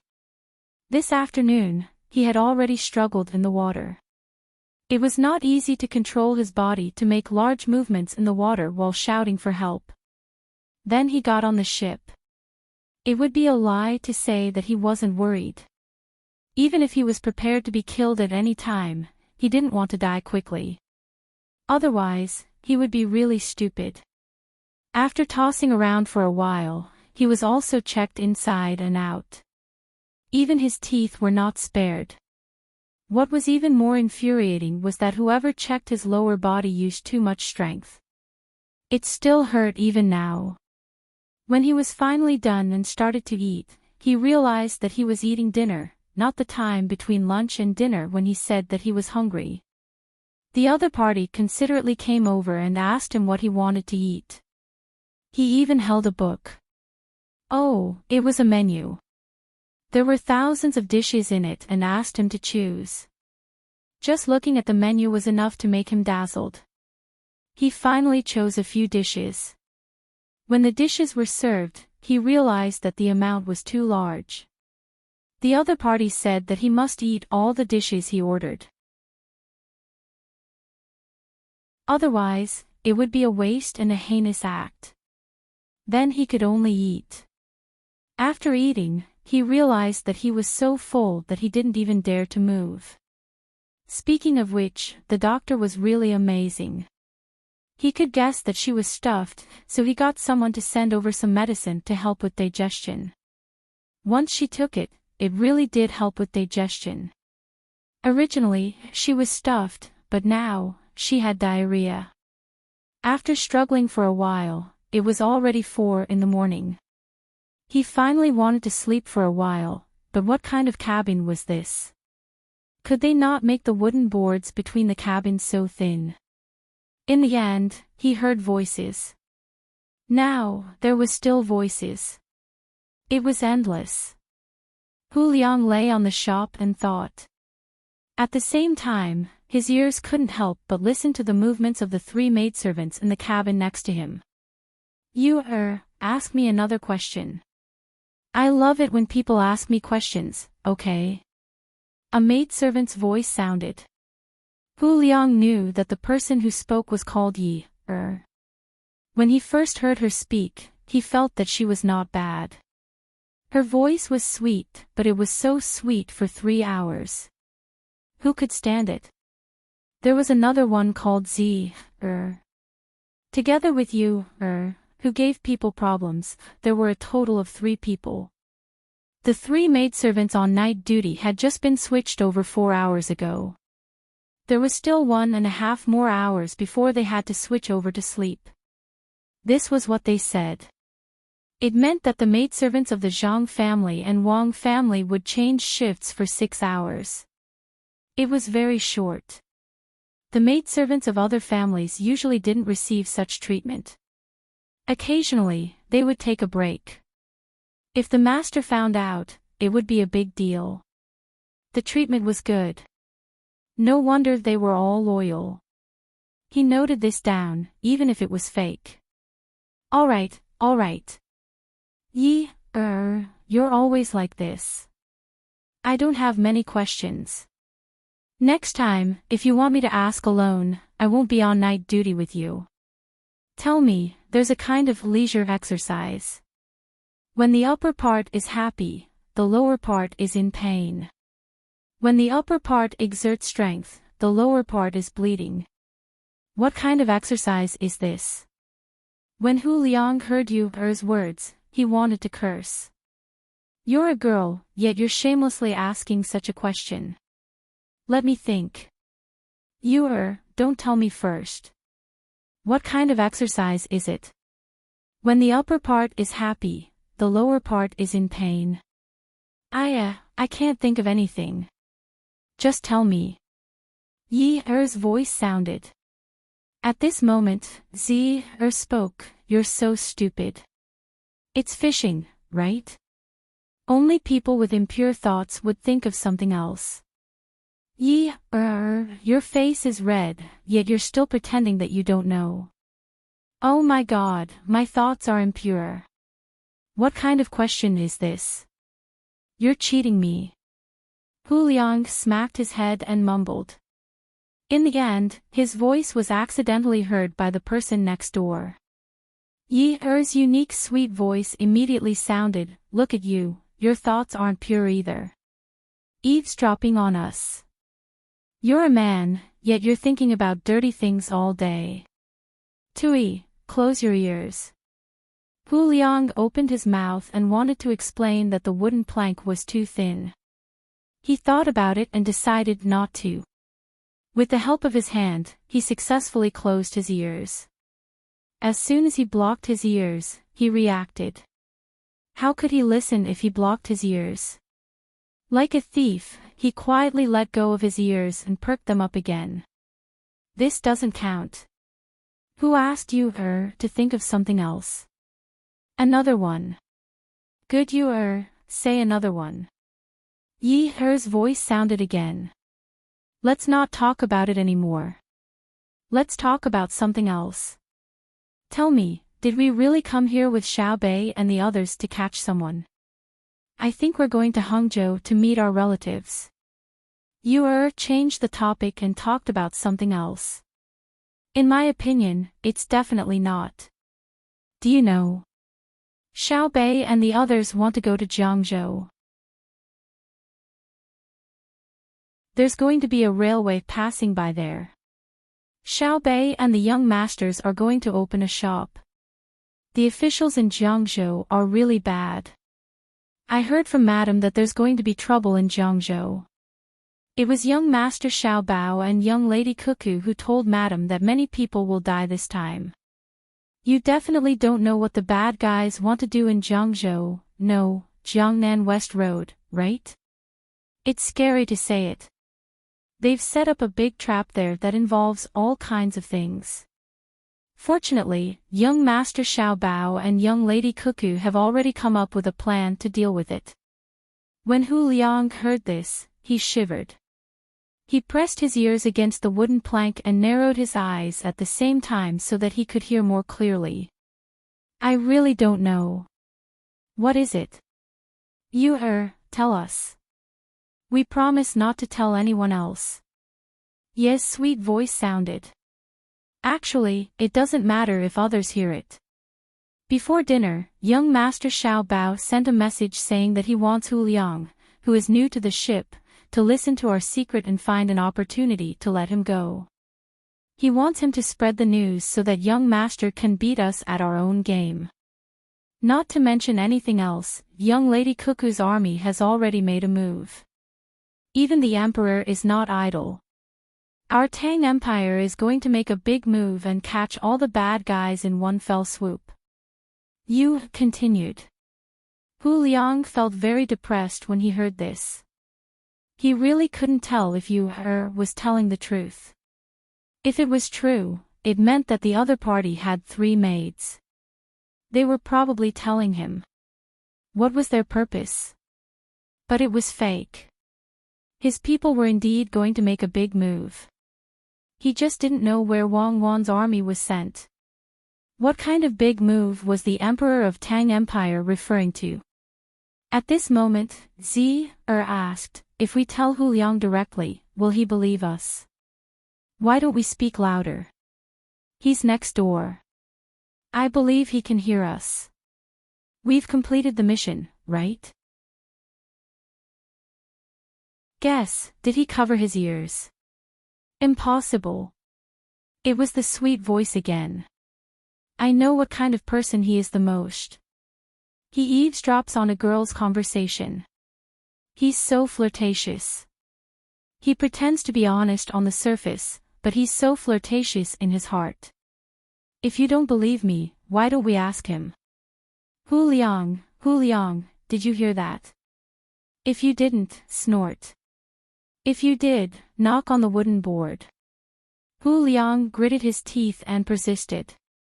He told himself that no matter what the other party said, he couldn't admit that he was eavesdropping. Even if a girl spoke without thinking carefully, he had to bear with it. He happened to hear the other party's question and snorted. "Paw!"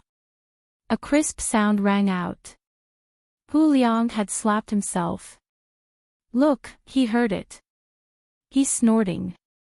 Her voice was still as sweet as honey. Sigh. Hu Liang sighed. He covered his mouth with his left hand and pressed his right hand on his left hand. He looked like he wouldn't make a sound even if his nose was blocked and he suffocated to death. I think he's regretting it now. He's a very smart person, but he still did stupid things. Hu Liang, don't worry, we won't laugh at you. Continue listening. We really won't laugh at you. Why don't I sing you a song? It's the kind of love song that Al Lang sang for Ah Mei. Just listening to her voice made one look forward to how sweet the song would be.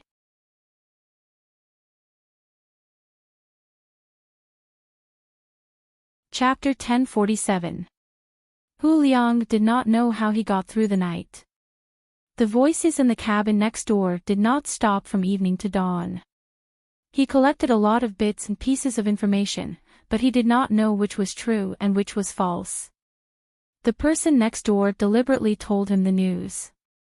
When the person next door asked him a question and he did not answer, the person next door would knock on the cabin board so that he would not fall asleep. There were 2 times when he was really too sleepy and was about to fall asleep, but he was woken up like this.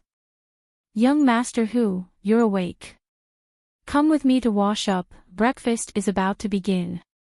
Hu Liang walked out with sleepy eyes. Before he could get used to the dazzling morning sun, a person appeared beside him and greeted him with a smile. Thank you for your trouble. Hu Liang politely cupped his hands and followed the person to the bathroom. The bathroom in the morning was different from the bathroom where Hu Liang bathed yesterday afternoon. There were 2 large pools for bathing, and there was something that sprayed water from the top. The inside of the pools and the floor were covered with baked tiles. Ordinary people did not even dare to think about using them, and this was only a place prepared for the people of the inner courtyard. The bathroom was 3 large pools that were half the height of a person. They were also covered with tiles. At this time, there were already many people coming to wash up. They were all men. The women were probably more troublesome.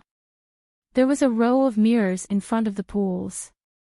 Some of the men were facing the mirrors and tying up their hair. Some were tied up with ribbons, some were tied up, and some were pinned up with hairpins.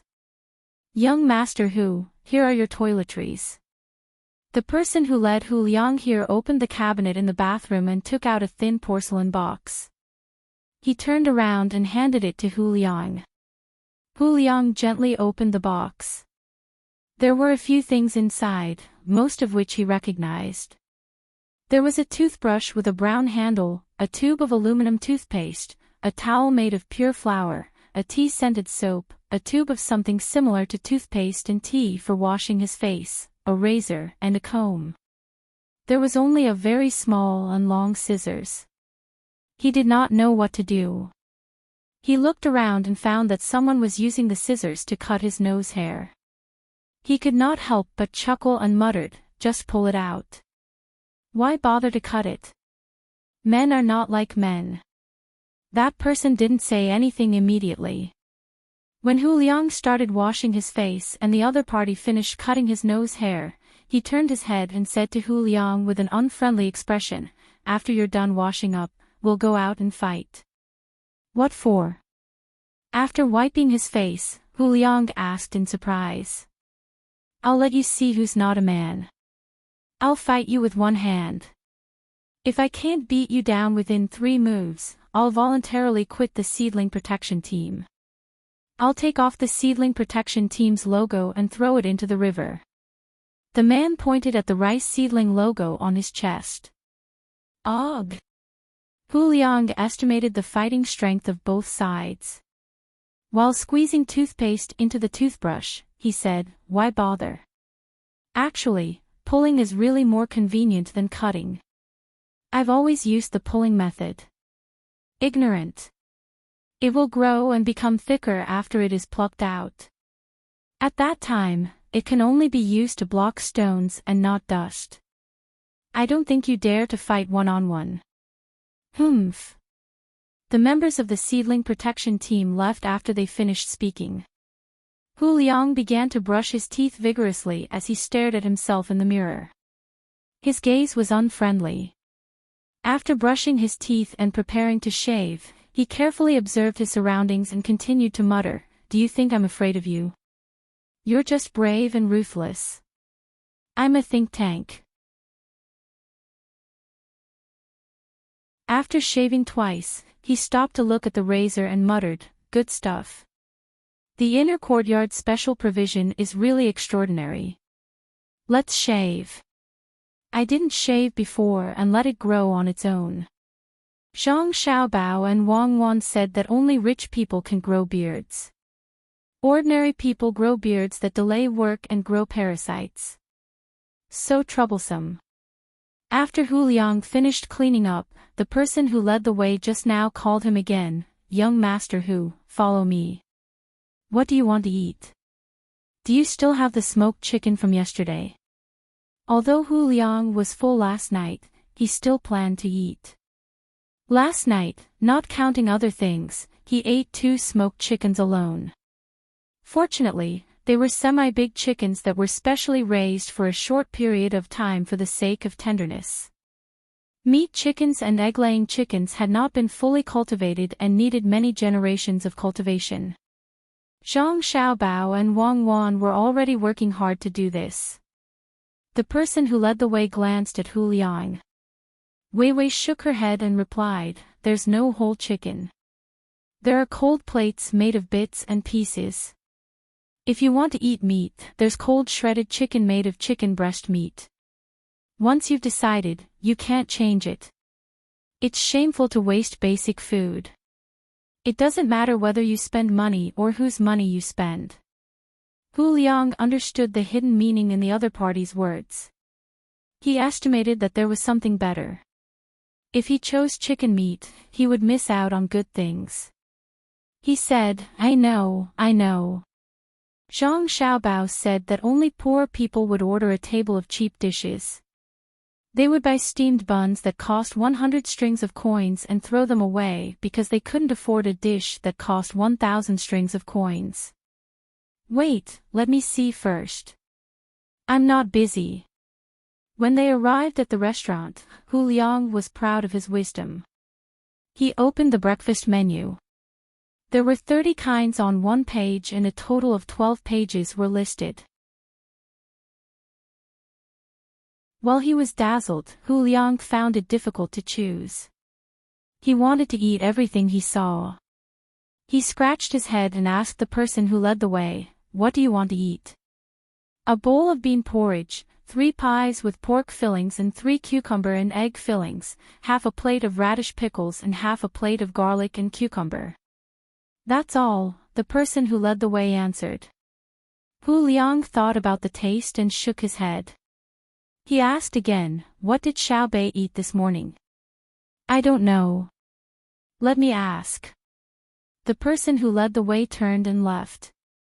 After a while, he returned. Xiaobei chose a bowl of milk, 2 sauce steamed eggs with salted mushrooms, 2 tails of sugar-free cake, and a fruit platter.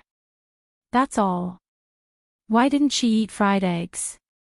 You can tell from the name that it's too troublesome to make. Hu Liang added. She doesn't like to eat it. The person who led the way answered quickly. What about Xiao Yuan? Hu Liang did not plan to eat the same thing as Xiaobei. She added a sauced steamed egg with salted mushrooms. The person who led the way answered quickly. Yes. Xiao Yuan is a boy and has a bigger appetite than a girl. Where's Xiaoqiang? Hu Liang was speechless. 2 bowls of soy milk, half a kilogram of youtiao, half a plate of spicy cabbage, half a plate of salted garlic, and a plate of dried tofu with onion oil. Why do you want 2 bowls of soy milk? Because she likes to drink it. All right. Give me 2 bowls of soy milk, 2 trays of soup dumplings, a large plate of soy sauce smoked chicken wings, 6 spicy duck heads, and a plate of pig's ears. If I can't finish them, can I take them back to the cabin? That's fine. But we can go to the kitchen whenever we want to eat, as long as it doesn't affect our work. If you want to eat buns, I suggest you order tofu pudding instead of soy milk. I like to eat this way. I don't need the duck heads and chicken wings first. I'll go to the kitchen to choose when I'm hungry. After spending a lot of energy on breakfast, Hu Liang finally chose what he wanted to eat. He looked around and chose a table near the window of the cabin of the restaurant and sat down. While waiting for the food to be delivered, Hu Liang continued to observe. The restaurant wasn't small. There were 30 square and round tables inside. If it weren't for the few wooden pillars holding them up, the canopy would probably have fallen down. The words "Restaurant Number 1" were written at the entrance. Thinking about it, there should be restaurants number 2, number 3, and so on. Maybe it was a big restaurant and a small restaurant, and Xiao Bei and the others wanted to sit alone. While Hu Liang was thinking, the breakfast he ordered was brought over by the servant who was in charge of leading the way. The servant sat across from him. Just as he was about to speak, everyone in the restaurant stood up at the same time and said in unison, "Hello, madam." Hu Liang also stood up. He was shocked. "Hello, everyone. Please take a seat." When they heard a woman's voice, they all sat back down with a "hua" sound. Only then did Hu Liang see the person who came out of the door through the gaps between the people who were walking to and fro to get food. With just one look, he was stunned. The person who came in was Jiang Wang clan, Madame Wang, Xiao Bei, and the other 11 children. They were puzzled and asked the servant opposite them, "Is the master eating together? Why are you here if you're not eating together?" The servant asked.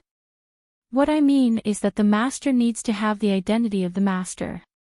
If you're always with the people below you, it's easy to lose your dignity. Only by keeping a distance can the people below you respect you, understand?" Hu Liang explained.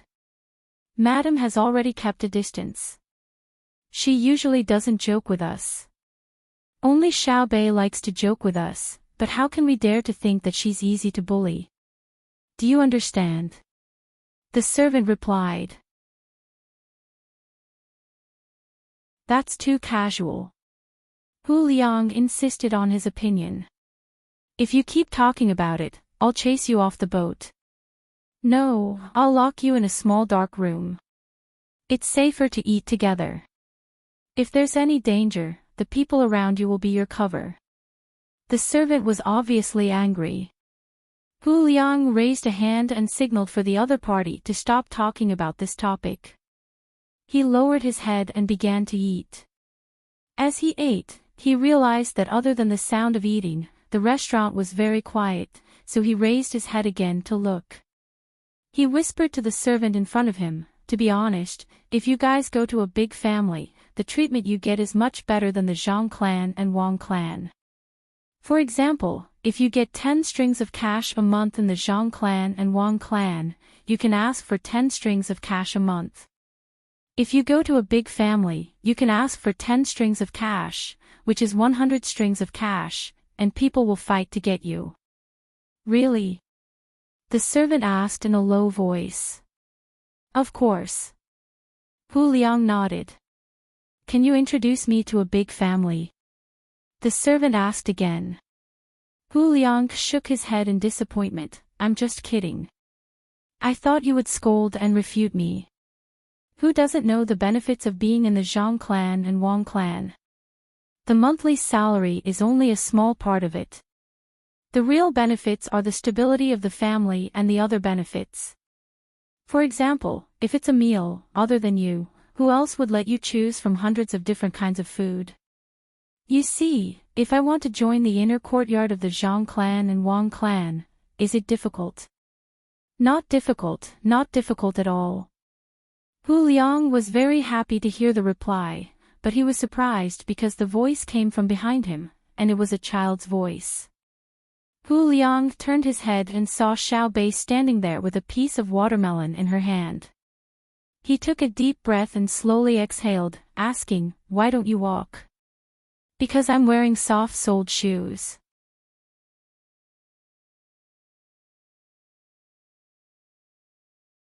Usually, he would do business with them, so there were not many people he could talk to. He was not like Xiao Bei, who could chat with people regardless of their status. Xiao Bei had a good brother and sister. He didn't need to care about what promises he made with others and couldn't fulfill them. It was the same today. He wanted to find the technicians on the ship or those who specialized in learning to chat. When he turned his head, he saw Hu Liang with the people of the inner courtyard. They were talking and laughing as they walked toward the entertainment room. He was stunned for a moment. He raised his hand to call a maid and asked, "How are you going to deal with Hu Liang? I think he looks good today. Did you reach an agreement with him?" The maid didn't have much defense against Old Man Wang.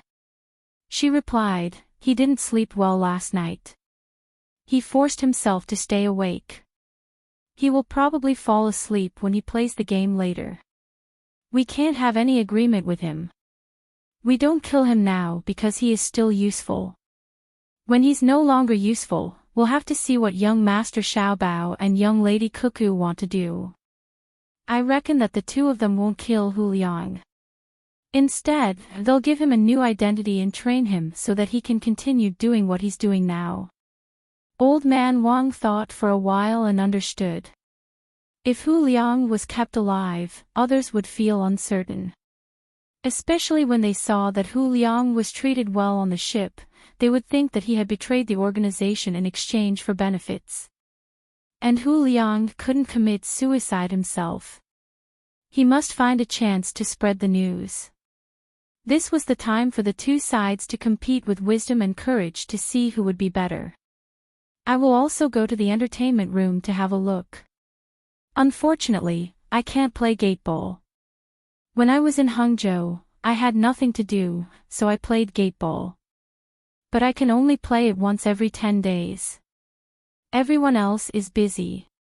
Old Man Wang walked in the direction of the entertainment room as he spoke.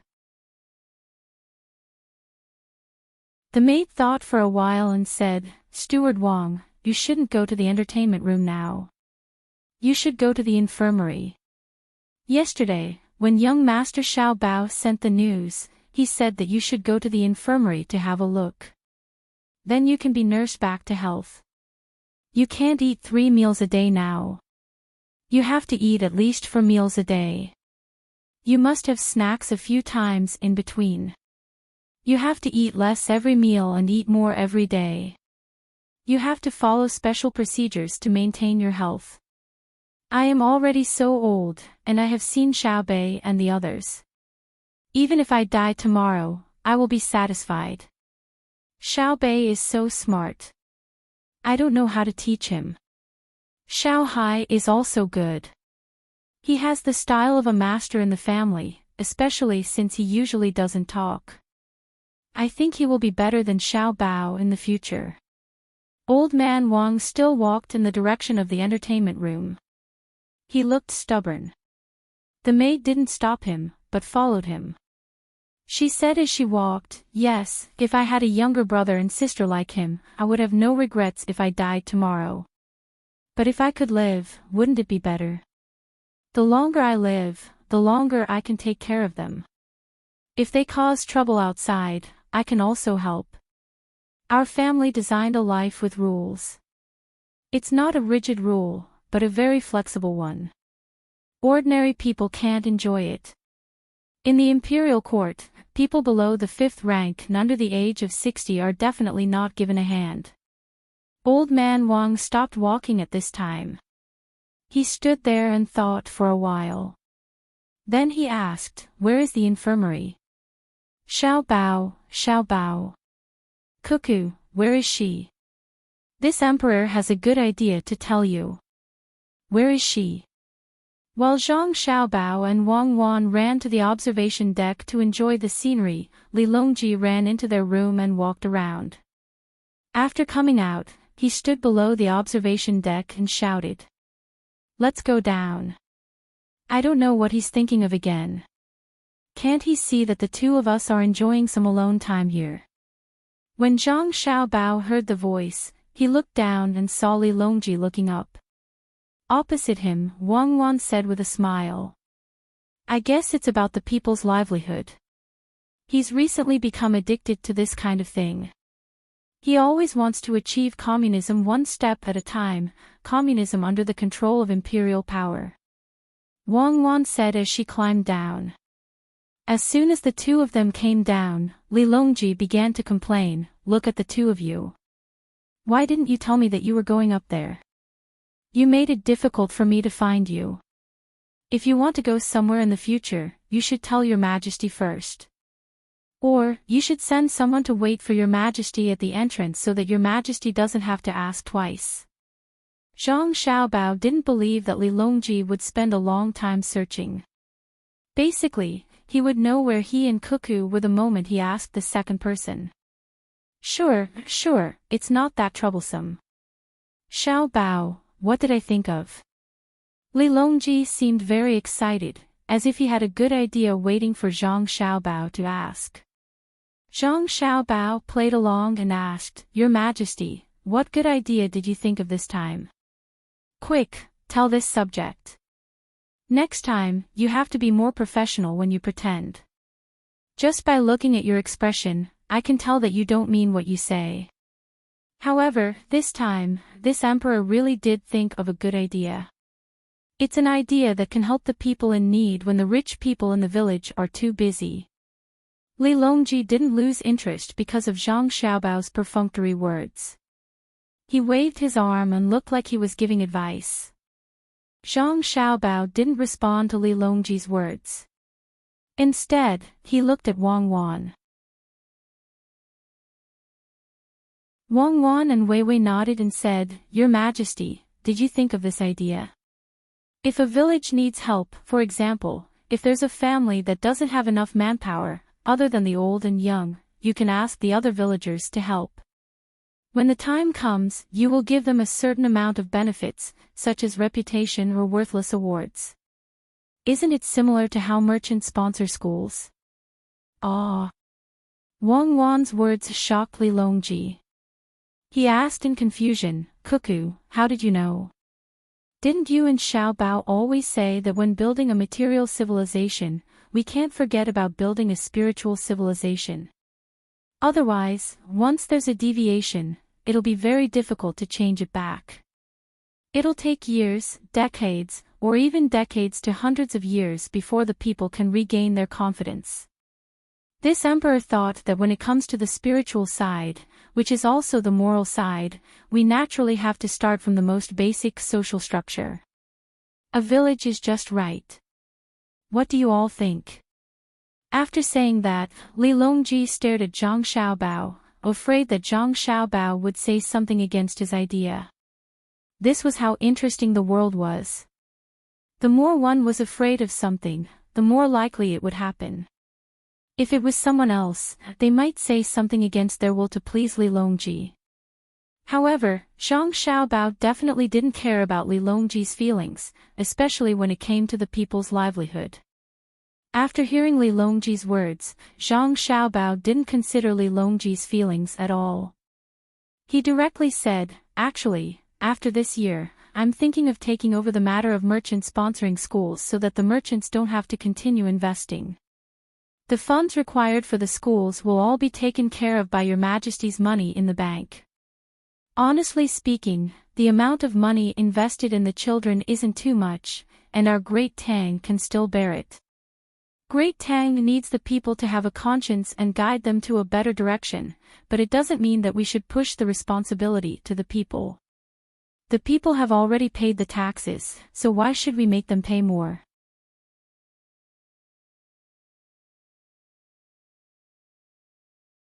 That was an era that made people feel helpless, but also an era that made people reluctant to part with.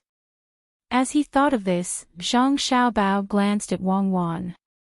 Wang Wan could be said to have a tacit understanding of this. Otherwise, she wouldn't have dared to clamor about using cold weapons to fight against the other party's hot weapons. It was because there was a word called spirit, and there was a kind of attitude that was fearless. Those days were truly worth reminiscing about. The world was vast, and how many heroes had led the city to set up camp. But at that time, who dared to call themselves the world's #1 army in the face of a charging army blowing trumpets?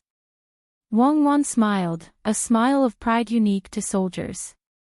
Following Zhang Xiaobao's words, she said, "This matter can be said to be difficult, but it can also be said to be simple. I can guarantee that wherever I and Xiao Bao have family members who have been officials, the people there will very consciously abide by this rule that isn't a rule. If there is good from above, then the people below will follow. Xiao Bao and I have already set an example. That is, when facing the lives of the people, when there are people who doubt us, as officials, we can have a clear conscience. When facing the development of business, we can be firm and unyielding. If your Majesty wants to do this, then you should also set an example. Invest the first copper coin, make the first declaration. I believe that at the very least, those people who have been depositing money in the Tang Bank 2 days ago will follow suit and take the initiative to supervise." Li Longji listened and thought. For a moment, he seemed to enter a dreamlike world. Faintly, he said, "Is it like that, ha ha ha mirror flower fate, that you told Xiaobei and the others about?" Zhang Xiaobao shook his head. "In this world, there is no such thing as a gentleman. There are only trade-offs. If you invest in one aspect, you will inevitably be rewarded in another aspect. Take me and Cuckoo for example.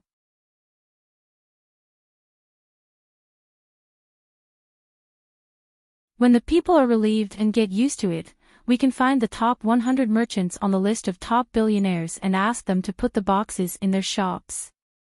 Zhang Xiaobao didn't need to think too much about it and immediately said where the donation boxes should be placed.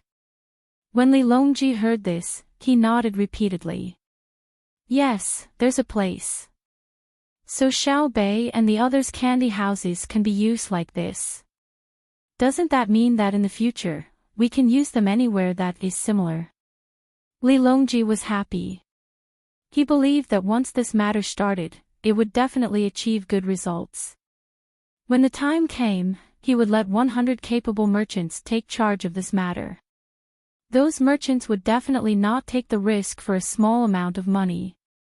It was not an exaggeration to say that merchants who could enter the list of top billionaires were making a lot of money every day. After the donations were distributed, no matter how much money their shops could receive, it would not be enough for them to take the risk of being greedy. Zhang Xiaobao nodded and then said, "Not only do we have to do this in the Tang Empire, we also have to help people from other countries. When the time is right, we will use righteousness to pressure other countries.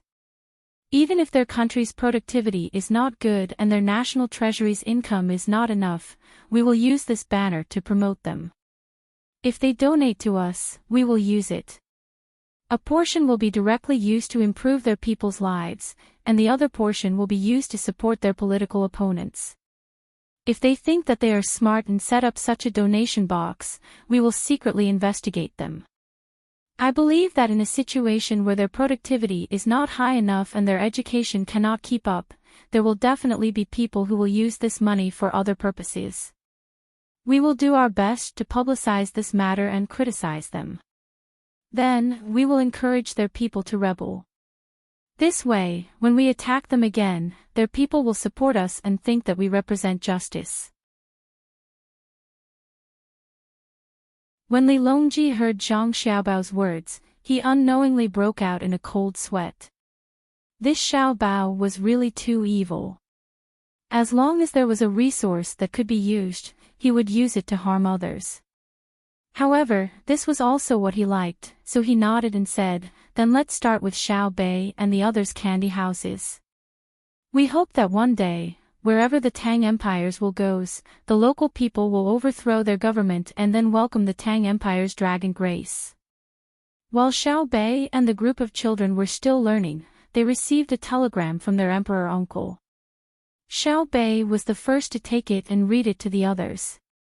Then, she said, "Look, this is how Uncle Emperor trusts us. Tell the people who are building the candy houses in various places to work hard to speed up and strengthen the supervision. I want to see who dares to touch that sum of money." Xiao Bei appeared very excited as she spoke. Her eyes swept across the faces of her brothers and sisters, hoping to get approval. However, her brothers and sisters all frowned. Xiao Yuan asked, "Then where should this sum of money be placed? If it is placed in a bank, who will be responsible for the interest? How do we explain it to the people who took out the money?" "Interest. The interest will be used as labor costs. We have to arrange for people to withdraw the money, calculate it, and then help to send the money to the people who need it. This is all a cost, and when the time comes, we will use the interest to settle the bill. If anyone objects, let them handle it personally and see if they want to be paid. Isn't that right? Even if we don't want the money ourselves, for example, if we want to buy food for the people who need it, won't the transportation cost be added to this? Then it's about how to spend the money. We have to settle the accounts once a month and post it on a notice to let others know that we didn't get any benefits from it. Is that okay?" Xiao Bei circled around this matter. In this short period of time, she had already thought of many things. However, Xiao Yuan still shook her head. "But if we do as you say, the prices of the various items in each place are different. The transportation costs are also different. Some are transported by land, while others are transported by water. How are you going to make the people believe that the cost of the place you mentioned is that high?" "Ah." Xiao Bei was taken aback. Then, she said, "Our existence is a guarantee. Would anyone doubt us? If I were really greedy for money, why would I take out my own money to help others? Anyone who objects to us has bad intentions." "You mean to say that we are not allowed to have different opinions?" Xiao Yuan continued to pour cold water on her. "We are allowed to have different opinions. For example, some people praise us and say that Xiao Bei and Xiao Yuan are great. This is one kind of opinion, but it can also be another. They say that if we don't believe Xiao Bei and Xiao Yuan, who else can we believe? Another saying is that if we have to find a faction that we are not afraid of, it will definitely be Xiao Bei and Xiao Yuan. At the same time, it can also be Xiao Bei, stop. Why do I hear you saying all the same thing? We can't be so shameless, okay?" Xiao Yuan was speechless when he heard Xiao Bei say the same thing in different words. He hurriedly interrupted Xiao Bei and asked, "What's the matter?" "Ah, you can't always praise. That's easy. Let's have a meeting and say what you think." "That's good." Xiao Bei really couldn't think of any good ideas, so she used the most common method, a meeting. While Xiao Bei and the others were having a meeting, Hu Liang heard about the donation box from the people in the inner court. He couldn't imagine Zhang Xiaobao's goal, but when he heard about this matter, his eyes lit up and he thought about his own organization.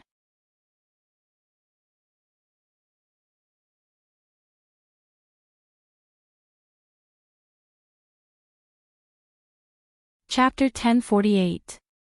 While Hu Liang was tossing and turning, unable to sleep, there was also a group of people on the bank of the canal who were very restless. After they got on the boat from Hu Liang, they began to follow the boat. They walked on land and along the river. The boat went with the current. When the weather was good, the sails would be raised. Not only was it easy, but it was also fast. However, the people they were following were riding horses. People could persist for a long time without eating or eat and drink on the back of a horse. If their riding skills were good enough, sleeping on the back of a horse was not a problem. But as horses, they couldn't bear it. Standing up to sleep and constantly rushing were two different things. After running with the ship for an entire day, the horses only rested for half an hour. When night came, the horses clearly could not bear it. There was a small group of 7 people. On the surface, they looked like merchants. There were horses and carriages. It was difficult for outsiders to see what was in the carriages, as they were covered with cloth. After half a month of climbing, there was finally a horse that couldn't take it anymore. It wasn't very fast, but it didn't have much rest. It fell down with a boom, and after that, it couldn't get up anymore. No, we can't continue.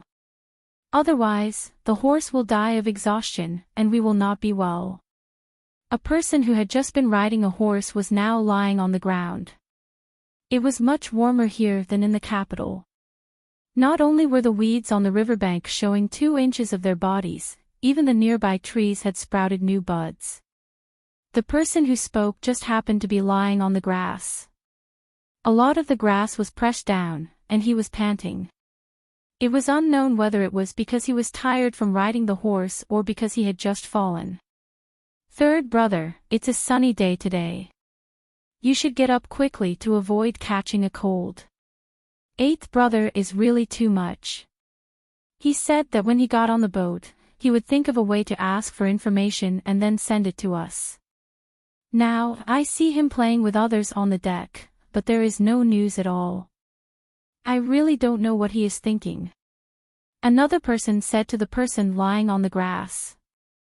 The person who was lying down propped up his upper body with his arm and looked at the brightly lit fleet that was still rapidly moving downstream. He said, "Fifth brother, I think eighth brother has his own difficulties. Didn't he already tell us before he boarded the ship? He said that if he can't send a message, it means that he's in a bad situation. He asked us to be very, very, very careful. It's best if we can take turns to follow him so that we won't be targeted. At the same time, we can't send a telegram. Let's wait and see if eighth brother still doesn't send us a message tomorrow. If he does, it means that eighth brother is in great danger." Wait, I also want to wait. The problem is whether the person who sent us here is willing to wait. When the time comes, we will not be able to complete the mission and will be punished when we return. The one who was called fifth brother by the person lying on the ground was not very happy. Seeing that he could not catch up, he could only grit his teeth and squeeze out the words from his mouth. Another person followed his words and said, "Fifth brother is right. Eighth brother is not so smart that he can do things perfectly. Maybe he really forgot. We should send the message back as soon as possible. Sometimes, the more dangerous it is, the safer it is. If we don't send the message now and delay the mission, we can't afford to be punished. I agree to send a telegram. What about the others?" A person who had not spoken glanced at the remaining 6 people and asked. "I agree, I disagree, I also agree." The other 6 people said in unison. At last, 3 people agreed to send a telegram and 3 opposed. Everything fell back to the person who asked. The person paused for a moment and said, "Well, in this case, I also agree to send a telegram. Eighth brother is a coward. He said that the telegram we sent would be easily intercepted. After all, we are using the Tang Empire's information transmission method. They will definitely strengthen the defense and inspection of every telegram. In the current situation, there is a big possibility that we will be exposed, but I think it is impossible. When we send a telegram, we don't use words that are very obvious at first glance. We send the telegram specifically to other places to send the price of various grains, meat and other products. The people in charge of inspection will not judge whether we are doing bad things behind the scenes every time according to the price we send out. I agree with eldest brother's suggestion. It is better to send a telegram than to be unable to keep up with the speed of the other party. Whether eighth brother has encountered a problem or he has forgotten to contact us, we must report it truthfully. Fifth brother, who had just spoken, agreed. Third brother looked at second brother and saw that second brother was indifferent. He sighed and said, 4 votes against 3. In this case, let's find a place to send the telegram. Second brother, who had not spoken, suggested, if we are going to send a telegram, we should first buy more goods so that people will know that we are real merchants and not spies. After coming to a decision, the 7 of them didn't mind. It was still night, so they walked along the road, knocking on people's houses. Especially in places like the small shops, they spent more money than usual to buy things that people cultivated and grew. This made the goods in the caravan even more abundant. Then, without waiting for dawn, they immediately found the nearest place where they could send a telegram. Usually, the place where they could send a telegram did not rest for 24 hours. Unless there was a special situation, if someone was in a hurry, it was very likely that they would not be able to send the message in time. When the telegram sounded, the 7 of them could no longer see Xiao Bei and the others' fleet that was going south along the canal. The 7 of them did not rest but sent a telegram, causing Zhang Xiaobao and the others to be unable to have a good rest. Seeing that it was already midnight, Zhang Xiaobao, who was sleeping soundly with Wang Wan in his arms, was woken up by the movement outside the cabin. He casually put on his clothes and opened the cabin door. He saw the people from the inner courtyard standing at the door waiting, looking a little anxious. "Young master, we have found Hu Liang's accomplices. They sent a report of the price of vegetables to Jiang district an hour ago tonight. Take a look." The inner courtyard said and handed the report to Zhang Xiaobao. After taking a look, Zhang Xiaobao revealed a disdainful smile. He nodded to the people from the inner courtyard and said, "Continue to keep an eye on them. They dare to play this trick with us. They really underestimate us. When they continue to send telegrams, you guys collect them and compare them a few more times. Try your best to decipher the key algorithm." "Yes." The person from the inner courtyard replied and turned to trot away. "Xiao Bao, what's wrong? Did they send a secret message?" Wang Wan also woke up and asked while rubbing her eyes. "They did. It's a good idea to report the price of vegetables to other places, but it's a little stupid. Where do you think rice can be sold for 7 copper coins per kilogram? This is clearly a corresponding code with a high number. Now that the people in Jiang district have followed, none of them can escape. Even if we can't decipher it, we can follow the clues and find the other party's secret telegram." Zhang Xiaobao shook the telegram in his hand twice and said to Wang Wan. Wang Wan lay down again after hearing this and muttered, "There's no hurry. It's impossible for Jiang district to send a price report to the other party tonight. There are still a few hours to arrange. Even if the other party finds something wrong from the telegram, they won't have a chance to run away. Let's sleep." Xiao Bei naturally also received the information. After listening to the analysis of the person in charge of this matter, Xiao Bei hugged the information and slept well.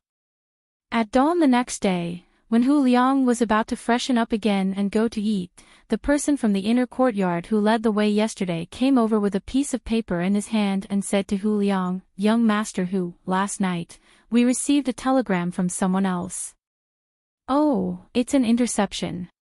The content is a price list for vegetables, fruits, grains, and other things. We didn't notice it at first, but 7 copper coins per kilogram of rice is really too expensive. It's more than 3 times the normal price of rice." Some of us joked that the person who sent the telegram was crazy. Where could they find such expensive rice in the thousands of miles north and south of the river? If you don't believe me, take a look. Isn't it interesting? While they were talking, the person from the inner courtyard handed the telegram over. Hu Liang didn't have time to read the contents of the telegram. He only listened to the words of the inner courtyard. In an instant, it was as if he had been struck by a bolt from the blue. All the pores on his body opened up, and he felt cold all over. He took the telegram in a daze and looked at the content on it. Hu Liang exhaled softly and slowly closed his eyes. After a while, he opened them again and asked, "How did you find out?" "We have a group of people who are in charge of figuring out encryption and decryption. The method you used is too simple. We don't have to spend as much effort as you when we send messages. This time, we directly send groups of numbers or letters and then restore them. Tell me, what's the content of the telegram sent by the 5 of them? I believe you know that no matter who receives the telegram in Jiang District, they can't escape our surveillance. We'll give you a chance to make a contribution. If we're satisfied with your answer, you can still see your family." The person from the inner courtyard explained a little. He watched Hu Liang's expression and asked. Hu Liang nodded dejectedly and asked, "Can you guarantee that you'll let me go? That I can still live a normal life? As long as your answer is useful to us, nothing is impossible." The person from the inner courtyard made an uncertain promise. "Okay, I'll tell you. The content is that they found out that my operation failed. They told the people in Jiang District not to act rashly. It's best to endure for a while. When Xiaobei goes there, don't make any reaction.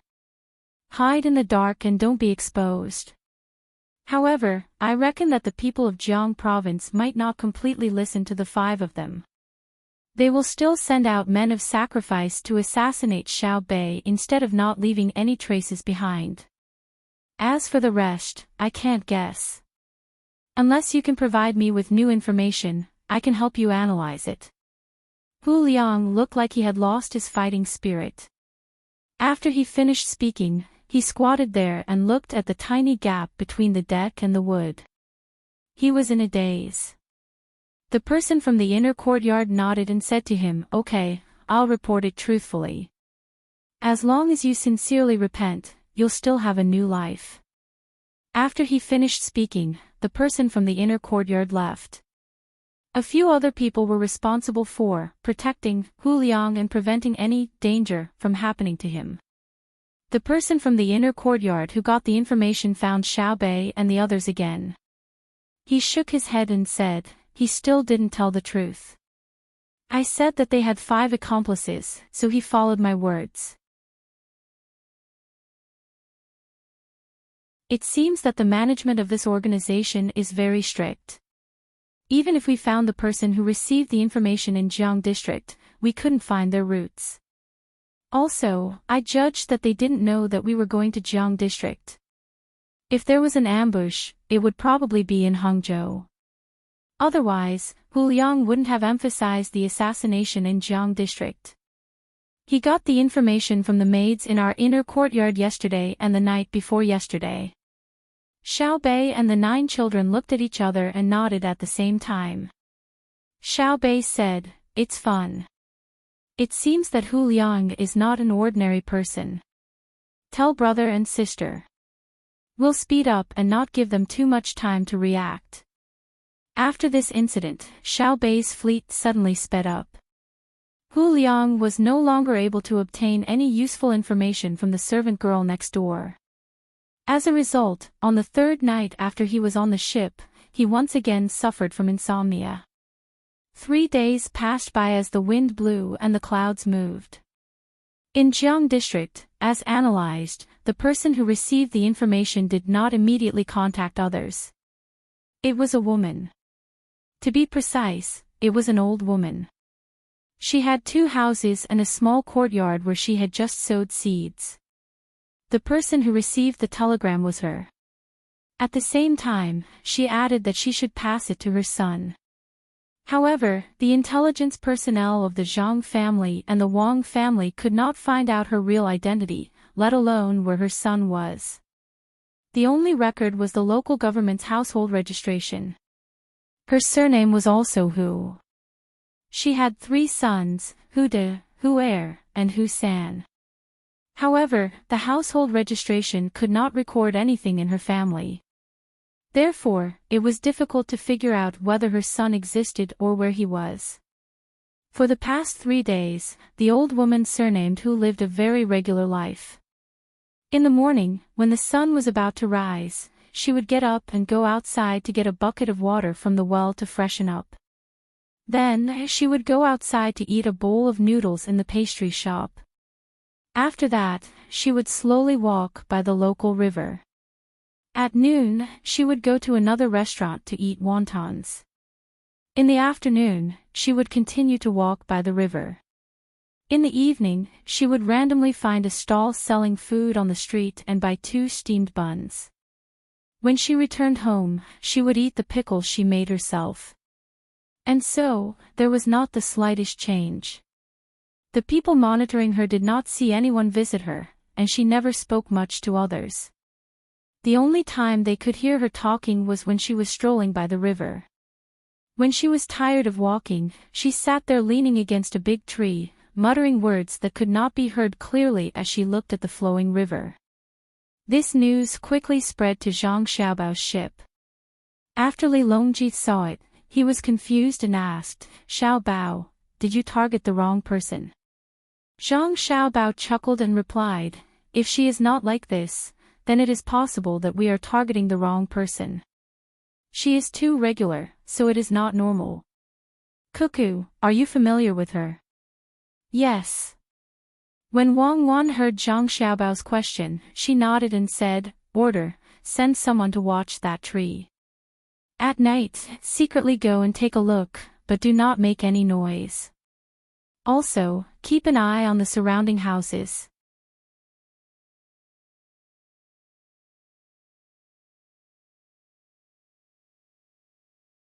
Chapter 1049. There's someone on the tree. Li Longji raised his head and looked at the canopy of the cabin. It seemed like there was someone on the canopy as well. The result gave him quite a fright. It wasn't that there were people up there, but that there were many people. The cabin he was in was the 3rd floor. The ship had a total of 4 floors. Above the 4th floor was a small attic. Just like Xiaobei's ship, Xiaobei always liked to go into the attic and climb up the stairs in the attic to get a pile of snacks. She would learn from adults to enjoy the scenery and have fun. There were at least 6 openings in the ceiling of the 3rd floor. There was a person peeking out from each of the openings.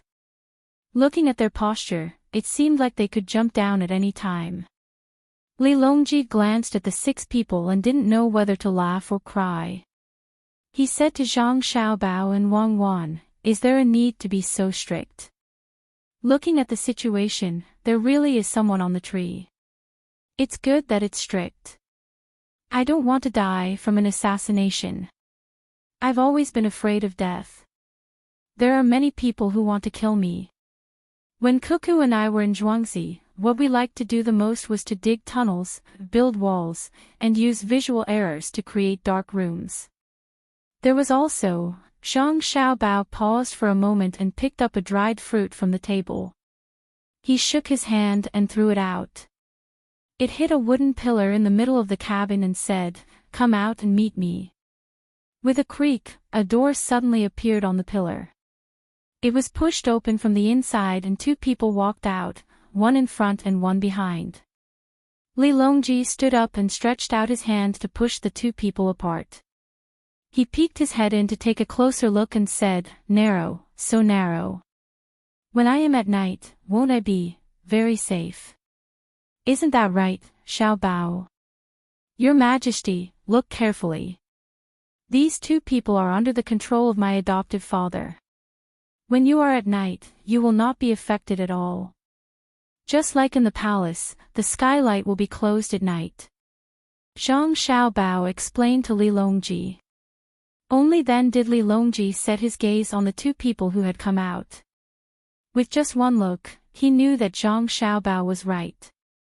He asked the 2 people, why can't I see you? Replying to your majesty, there are rope ladders on the pillars that lead upwards. They rotate every hour to ensure a high degree of concentration, a young eunuch replied. Li Longji entered the space between the pillars, stood up, and said to the two eunuchs, "Thank you for your hard work." The two of them shook their heads vigorously in fear and trepidation. For a moment, they couldn't say anything. It was the person who spoke first who was a little braver. He said in a trembling voice, "Your Majesty, this is what we should do. If we were not taken in by the palace, we would definitely be looked down upon by others outside." The other eunuch also nodded vigorously. Li Longji patted the eunuch's shoulder and said, "When medical technology becomes more advanced in the future, perhaps people with the same illness as you won't need to enter the palace. At that time, the harem will probably be filled with palace maids." As Li Longji spoke, he glanced at Zhang Xiaobao and Wang Wan. His meaning was clear. He knew that the new eunuchs in the palace were all people who were born with defects. There were big ones and small ones. The big ones were discovered later, and the small ones were taken in when they were young. Ever since Xiaobao and Cuckoo became the registrar and deputy county magistrate, they began to oppose castrating normal people. They were willing to spend a lot of manpower and resources to find people with congenital defects all over the Great Tang. Based on their character, they would be taken into the palace and given a fixed amount of money every month to their families. The old people were all from before, and they were also treated very well. Just the daily necessities for them and the palace maids cost the Zhang family and Wang family no less than 3,000 strings of cash every month. Thus, the palace maids and eunuchs in the palace treated the Zhang family and Wang family exceptionally well, not only because of their status and ability, but also because the eunuchs were very grateful to be able to escape the cold eyes of others. Perhaps they don't need to work as palace maids for their entire lives. After working for a few years, they might be able to play a certain role elsewhere. For example, they might be able to help manage a certain fund or manage a medical department. Their knowledge in the palace would be far greater than those outside. In the harem, we shouldn't just teach the palace maids the basics and rules. We should also teach them more knowledge in other fields. The number of palace maids in the palace should be doubled. Zhang Xiaobao followed Li Longji's words and explained the basics. Li Longji was perplexed. Since they don't need to work as palace maids for their entire lives, that means that you, Xiaobao, don't like ordering servants around. Why do you want to increase the number of palace maids? Who says that I don't like it? The purpose of doubling the number of palace maids is to reduce their working time by half. The remaining time can be used to study. When have you ever seen the inner court maids working for 8 hours in a row? Unless it's an emergency, the time they spend working adds up to 6 hours a day.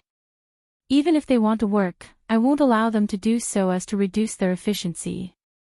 The extra time for them to study is to raise their abilities. The time for them to play is to allow them to relax and maintain their optimal condition. The prerequisite is that they don't leave the main household. Otherwise, all of the talents they nurture will end up running to someone else. Zhang Xiaobao explained his intentions to Li Longji. Wang Wan added, "If it isn't the inner court, a normal wage for a craftsman is 600 copper coins a month. If someone were to bribe them with money, it would be a huge loss for the original family. That's because the wages they pay are low, but the cost of nurturing them is several times higher." I understand. You want my harem to help the entire Great Tang nurture female management talents. That's right. No matter where they end up, they'll still be working for the Great Tang. I won't compensate you for that. Tomorrow morning, I'll issue a decree to start a new class in the harem. Li Longji readily accepted the suggestion. He didn't mind hiring more palace maids. His wealth wasn't much lower than the national treasuries, so he could afford to hire twice as many palace maids. Besides, the Zhang clan and Wang clan would have to fork out more money as well. After saying this, Li Longji suddenly recalled what he had just said and asked, "Xiao Bao, Cuckoo, did the two of you say that the old woman was speaking to the people in the tree?" Zhang Xiaobao glanced at Li Longji with a look that said, "My Zhuangzi's thick tree is also hollow in the middle.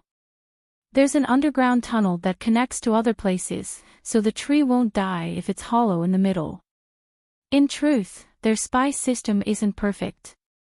If it were me, I wouldn't speak while leaning against the tree.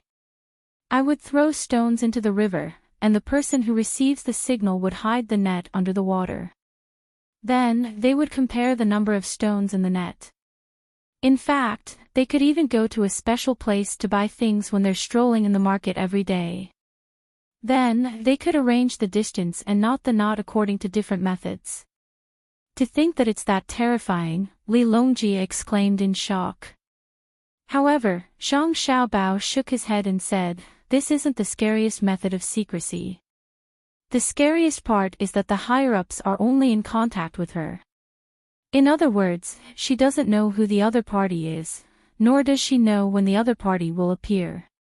According to the method I mentioned earlier, as long as we keep an eye on her and know her daily routine, we'll be able to find out who's in contact with her.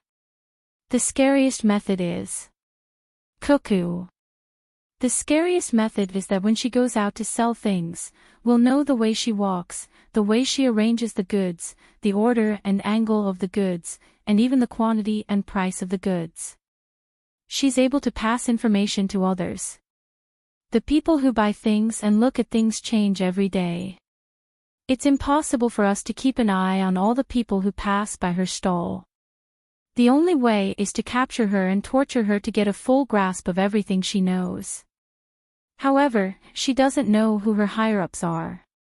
When we torture her and waste more time than the time she's supposed to contact the higher-ups, the other party will cut her off.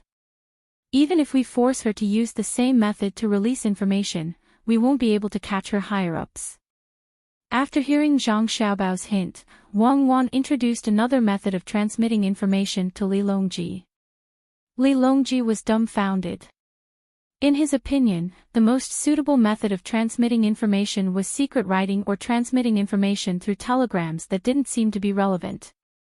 However, he didn't expect that under the situation of a single line of communication, there were many other methods that seemed to be the most common and accurate method of transmitting information. This kind of spy is not easy to train, right? Li Longji finally found the problem.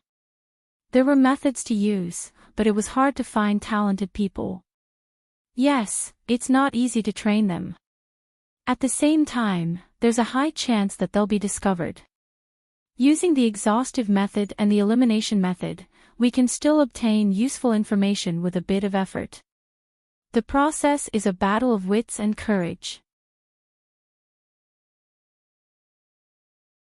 Your Majesty, Cuckoo and I still have other matters to attend to, so we'll take our leave for now.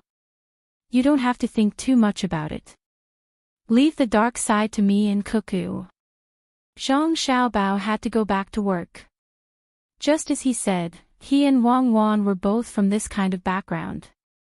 Back then, he and Wang Wan's department were very happy to fight, and he always had the upper hand. It wasn't that the people in Wang Wan's department weren't good enough, but that there were always more loopholes in the government's functions. This was the proverb that said, those who were loyal to justice were the butchers, while those who were ruthless were the scholars.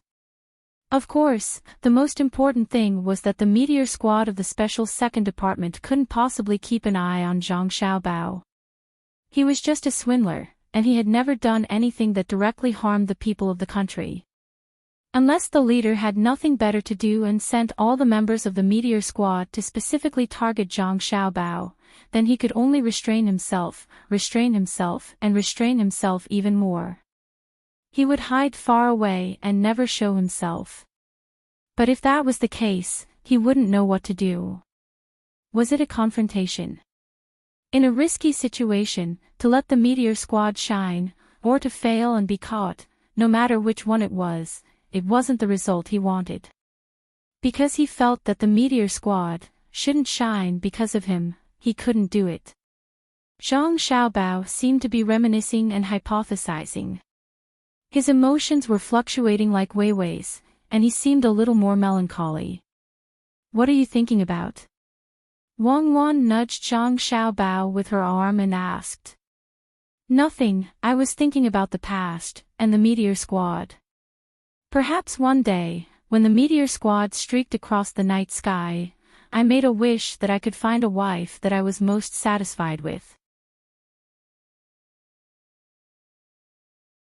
I was so kind that I moved the heavens, moved the earth, moved the wind, and moved the snow and rain, and then I had you by my side. As Zhang Xiaobao spoke, he reached out his arm to hug Wang Wan. Wang Wan nimbly avoided him, ran 10 steps, and turned back. Sappy, I like that kind of iron.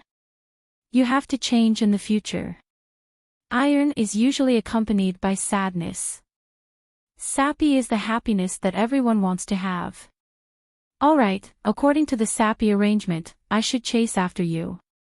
You should slow down and run in front. Little goat, don't run, Brother Wolf is coming. Zhang Xiaobao opened his arms and chased after Wang Wan.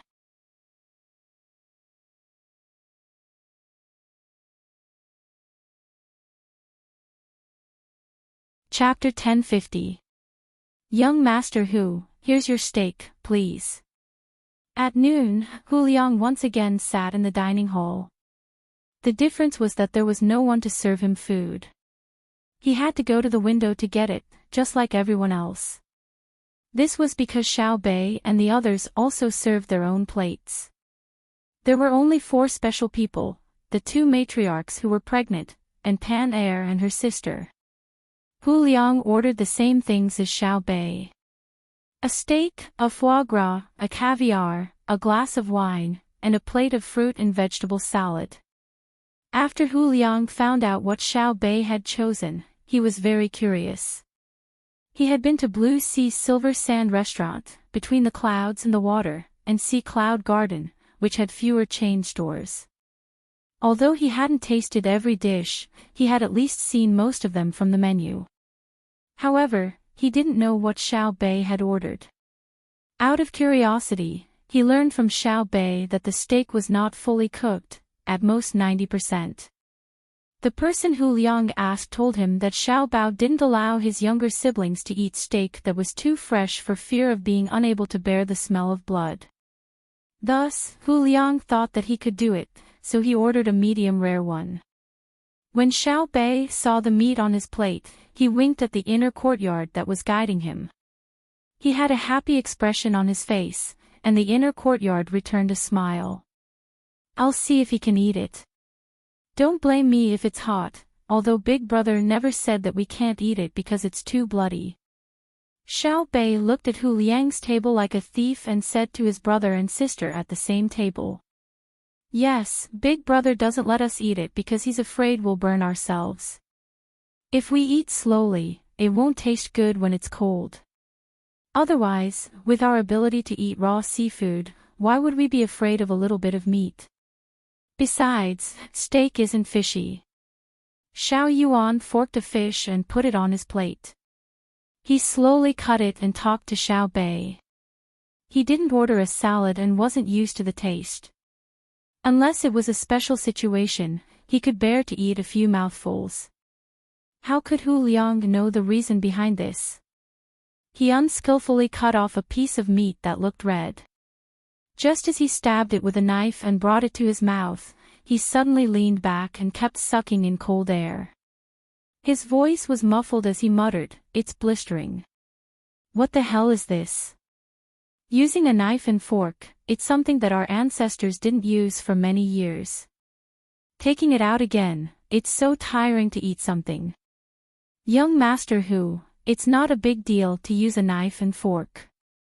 There's also the curry rice that can be grasped with your hands. Young Master Xiao Bao and Miss Cuckoo have taught Miss Xiao Bei and the others quite a few ways to eat. They said that they don't expect them to eat it every day, but they should at least understand it. For example, eating grassland barbecued meat with 2 knives and a single knife, or eating crabs with 8 pieces of meat. The people at the same table had ordered a bowl of shaved noodles and were slurping down their food. When they heard Hu Liang's mumbling, they stopped what they were doing and said to him. Hu Liang nodded helplessly and began to blow on the meat in front of him.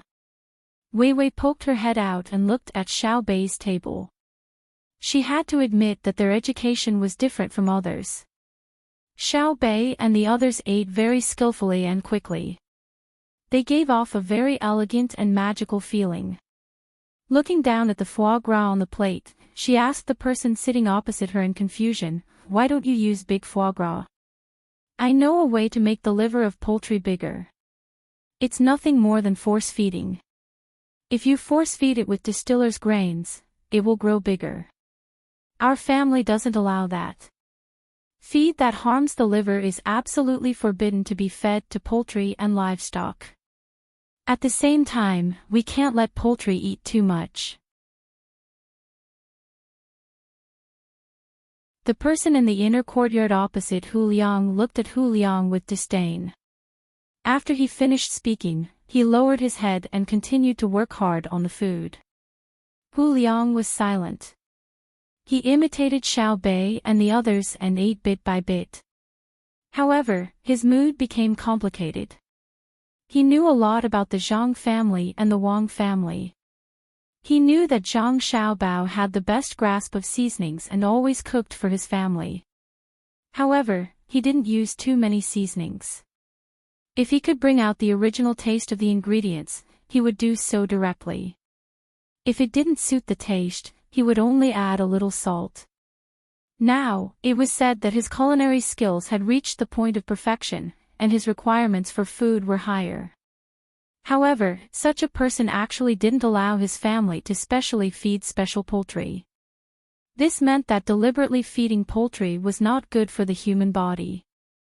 Thinking of this, Hu Liang swallowed the food in his mouth with wine. He imitated Xiao Bei and wiped his mouth with the napkin in front of his chest. He asked the person in the inner courtyard opposite him who was putting meat sauce into the shaved noodles. "Your family eats good food, but after several generations of breeding poultry that produce high production of eggs and meat, don't you think it's unfair to the people of the world?" "Ah, unfair." The person in the inner courtyard was surprised. "Yes, you can't find ordinary food in your family. Even a bowl of soy milk or a bowl of porridge must be carefully selected. You say that you are for the people of the Tang Empire, but you are creating a gap in their lives. Where is your morality?" Hu Liang's voice was slightly louder, with a hint of criticism. The person in the inner courtyard scooped another spoonful of meat sauce. He was not afraid of the saltiness and directly put it in his mouth, swallowed it, and drank a mouthful of noodle soup.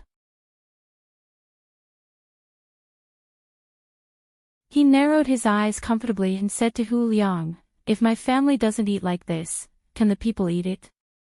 Now is not the time to pursue quality, but quantity, so that the people can eat meat as much as possible." Of course, the young master and young lady are not allowed to use other methods to breed livestock and poultry. They are only specially bred. When the cultivation technology of the Tang Empire is better and the medical technology is more perfect, the quality of the people's lives will gradually improve. My master is not able to reach the sky in one step, so he can only come up with this plan. Besides, different varieties don't mean that the food is harmful to people. Instead of worrying about the quality of the food, it's better to think about whether they can eat it first. Then, have you considered the people of other countries? We are all people in the world, so why don't you sell your good things at a cheaper price? All you sell are luxury goods. Hu Liang continued to ask. Forget it, you said that they are the people of other countries. What does it have to do with the Tang Empire? If the people of other countries are living a good or bad life, they can go to their emperor. If they want to live a good life, it's simple, get rid of their emperor and acknowledge that there is only one Tang Empire. You are kind. According to your words, all the people in the world are like this. Every blade of grass and every tree has a root of wisdom. Don't hurt them. In the future, you can starve and don't even breathe. Otherwise, you will kill the creatures in the air. After the person in the inner courtyard finished speaking, he did not say anything else and scooped another spoonful of meat sauce to eat. Hu Liang saw that he was not done eating the meat sauce, so he used a knife to put some into his mouth. He smacked his lips and said, "It's not too salty." "What meat?" "The leftover meat from last night. It's cooked and made into meat sauce. This time, the cooked meat is the most fragrant. Don't worry and eat it. The meat that is stained with other people's saliva is all fed to the animals." Another person in the inner courtyard said. "Oh." Hu Liang was relieved and muttered, "If everyone can eat, wear warm clothes and live in a house that doesn't leak rain, how can there be wars in the world? If that's really the case, some people will have other ideas. Let's eat. We're about to reach Hangzhou. You can see your brothers. 5 people. If you say 5, then it's 5. If there are 10, then kill 5. The inner court official added one more sentence. Hu Liang suddenly lost his appetite. Cold sweat kept coming out of his pores. He opened his mouth and wanted to say something, but in the end, he did not say anything. The 7 people that Hu Liang was thinking about were eating at the moment. They were caught last night. Until now, no one had brought them food. In front of each of them was a tail of bean cakes and a bowl of rice wine. They could not find anything else. The nutrition contained in a tail of bean cakes was enough for them to last for a whole day. A bowl of rice wine could not only replenish their water, but also help them to decompose their fat. For them, this treatment was already not bad. Otherwise, they would only be given a cup of white wine each. After they drank it, it would not be a problem for them to survive for a day. Then, they would be fed half a bowl of water. This way, they could live for at least half a month. But the consequence was that they would become weak and want to sleep all day.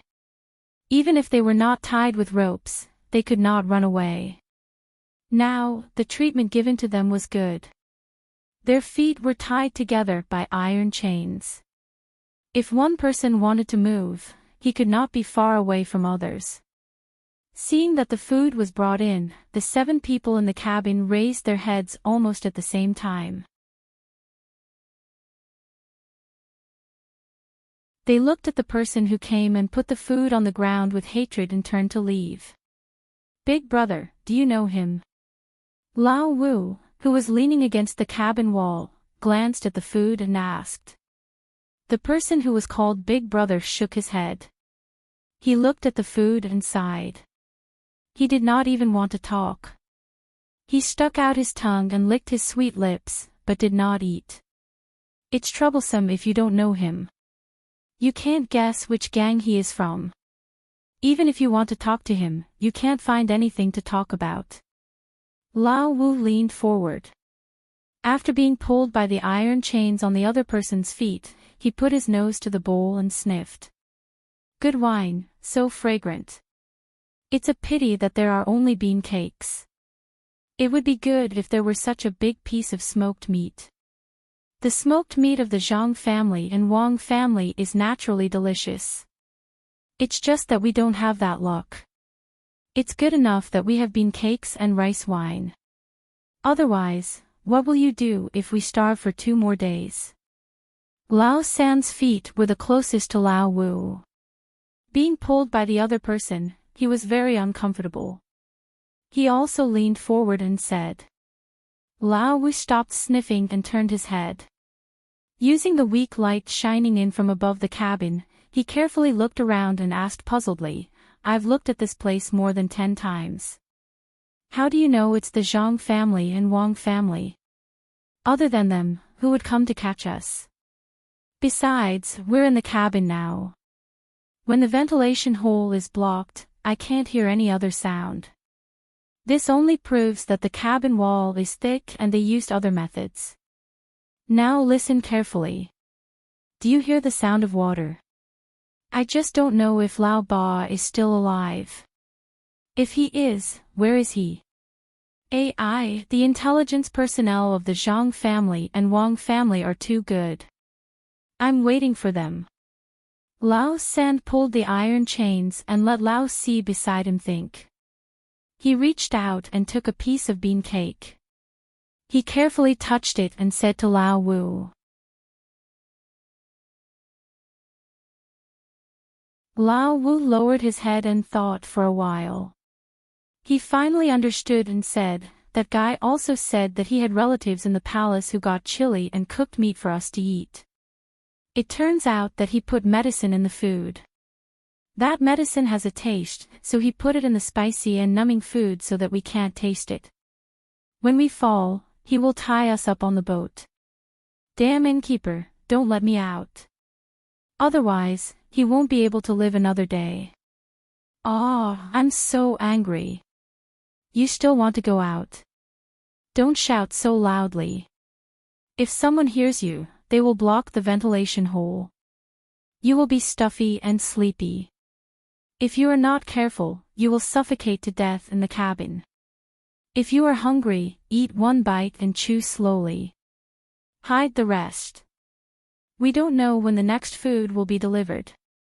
You like to drink, but you are only allowed to take a small sip. Use it like water. See if they will kill you or keep you alive. Maybe it won't be long before they come in to ask. Save your strength for the punishment. Lao San, who was not in the mood to talk just now, finally opened his mouth. He had a lot of things to think about. He looked up at the ventilation hole and shook his head helplessly. Lao Wu, who had just opened his mouth to eat the bean cake, closed it after hearing Lao San's words. He carefully stuffed the bean cake between his teeth and took a bite. He said, "It smells so good. It's so fucking fragrant. I've never eaten such delicious bean biscuits since I was young. Do they want to starve us? If they really want to do that, why would they send us food? They must want to scare us so that they can get useful information from us. Humph, it's not that I don't want to say it, but I don't know much. Since they can catch us, they must know who we sent the telegram to. Do they think we know more than the people on the other side?" Lao Wu's words made him seem smarter. He was not as stupid as before. Unfortunately, he was smart too late. If he was this smart before he was caught, he might be able to escape. "Big brother, what do we do now? The bowl that sent us the wine is made of wood. It will take a long time to grind a rope, let alone break the iron chain with it." A slightly feminine voice sounded. It was Lao Chi, who was leaning against the wall of the cabin next to Lao San. He was also listless, but he did not take anything to eat. As the leader, he didn't answer immediately. Instead, he closed his eyes and leaned against the wall. After a long time had passed, he said, "If it were me, I would have a few methods. One is to make us beg for death so that we can vent the hatred in our hearts. After all, our appearance has caused quite a bit of disturbance to them. It would be too easy for us to die quickly. They would torture us for at least 10 days to half a month, or make us unable to bear it and commit suicide. Then do we commit suicide?" Lao Wu became stupid again. "Live. As long as there is a chance, you have to live. If you die, you have nothing left. You can't see the sun tomorrow, you can't eat delicious food, and you can't even think about your wine." The big brother glared at the fifth brother and said. The fifth brother didn't see the look in the big brother's eyes. It was too dark in the cabin. He laughed and said, "Yes, I'm alive. If I run out, I can still continue to drink. Hee hee, this is the only thing I like to do." I can't die unless someone agrees to set up a memorial tablet for me and give me a jar of wine tomorrow. Lao Wu had already taken a sip of the wine. He had a very high opinion of this wine. Lao San shook his head again and said, in addition to torturing us, they can also kill us directly to scare others and let our people know how powerful the Zhang family and the Wang family are. But I don't think they will do that. The most likely scenario is to raise us like we are now. They won't let us eat until we are full and have strength, but they also won't let us die.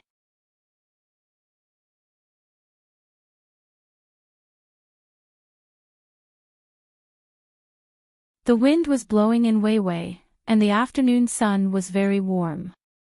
However, the fisherman's expression was somewhat anxious. There was no trace of leisure. Even so, he did not move at all. He stood by the river like a statue. He stayed there for half an hour, and the hook that was thrown into the water never came up. Another quarter of an hour passed, and the fisherman's expression became more anxious. He held the fishing rod with one hand and used the other hand to take out a piece of bread from the pocket beside him. He slowly brought it to his mouth. Just as he was about to bite it, the fishing rod suddenly moved. The movement was very large, and then it became calm again. After about 5 breaths, it moved again. After 3 times, it stopped moving. The fisherman immediately lost the mood to eat. He lowered his head and looked around. When he saw that there was no one around, he suddenly pulled the fishing rod. The pendant that he had put down earlier flew out of the water with a swishing sound. There was a twisting fish on the pendant. The fisherman reached out and caught the fish as fast as he could. He removed the hook, put away the fishing rod, and threw the fish into the bamboo basket. He did not care whether there were other bigger fish in the river and turned around to leave. After walking for about 2 li, several courtyards appeared in front of him. In front of the courtyards, there was a special house. The door was wide open, and there was an old woman in her 50s sitting at the door. She was picking vegetables, presumably waiting for dinner. When the old woman saw the fisherman, her mouth, which had lost several teeth, cracked open, revealing a smile that was not a smile. She asked, "Uncle, did you catch a big fish today?" "Sister-in-law, I caught one. Look, it's 3 caddies of grass carp. When we go back home, we can make a good dish to go with wine. Help me take a look. We don't have any salt at home, so we can pack some more." The fisherman took the fish out of the bamboo basket. At this time, the fish was not completely dead. It occasionally struggled and moved a few times. Its mouth also opened and closed, as if it wanted to breathe. The old woman put down what she was doing and took the fish. She said, "I've packed it for you. You can take it back and cook it directly. You can ask Xiao Jiu for the salt yourself. It's the same price as last time." As she spoke, the old woman went into the house.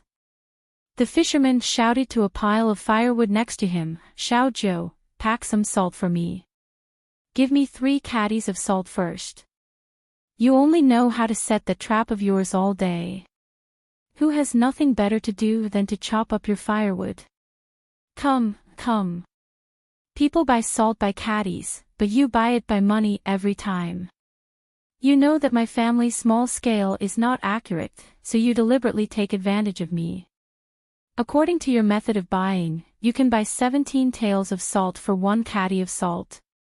You've made a profit. Next time, I want a fish. You can't just catch one every day. When you've exhausted your family's food, let's see what you'll eat in the future." As soon as the fisherman finished speaking, a young man came out from a very obvious door-like place in the firewood pile. He didn't look like he was in his 20s, but at most 16 or 17. He complained as he ran in. When he entered the door, he was slapped on the head by the fisherman. He laughed and didn't get angry. After a while, the young man gave a small bag of salt to the fisherman. At the same time, he said, "Okay, my mother has already packed the fish. You go in and get it. In the future, don't say that my traps are bad. My traps are connected to a tunnel. Last time, a stray cat fell in. When I went over, I just happened to see it. Otherwise, I could have caught it and raised it to catch mice for my family. You can't even trap a cat, and you still have the face to say that your traps are good? I didn't see it." Continue with your tunnels and traps. Fish, wait until I'm in a good mood. The fisherman slapped the young man's head again, turned around, and walked back. The young man rubbed the place where he was slapped and said discontentedly, "You always have a deadpan face. I don't see you in a good mood. I've said it more than 10 times, but I haven't seen a single fish for me." When the fisherman came out of the house with the fish, the young man had already disappeared. Only the soft firewood hanging down from the firewood danced in the wind, making a rustling sound. At this time, on a small hill about 1.5 miles away from the store, 2 figures appeared. They looked at each other and nodded at the same time. One of them said, "It seems that the opponent is very difficult to deal with. He actually took so many precautions. If it weren't for the 2 of us being lucky and running into a turtle in the water to help, we really wouldn't have been able to guess how the opponent passed on the information." The other person nodded in agreement and said, "That's right. We thought that the middle of the tree was hollow, and that the person they contacted was hiding in the tree. Then, they dug a tunnel that led to the surrounding houses. In the end, after monitoring the surrounding houses, we didn't find anything. If the turtle didn't bite the person hiding in the water, we definitely would have delayed the main house's business. The tree is indeed hollow in the middle, but it's not a tunnel that leads directly to the other houses. Instead, there's a hole for people to hide in." "Is it a hole?" "It looks like it, like an ant's nest." The person who spoke earlier sighed and stared at the firewood without relaxing. He was now very impressed with the other party. There was a tunnel beside the tree that led to an underground cave that was relatively higher than the river. It was all dug out manually. At first, he and his partner weren't clear.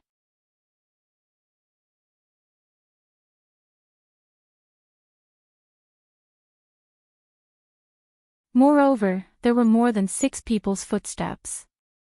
In addition to the sound of running, there were also inquiring shouts. It really looked like someone was stealing firewood and the neighbors were helping each other. I can see that the people in the several courtyards in this place are probably all together. How amazing! How did they get bribed? And who bought them? Fong said as he shone the flashlight down.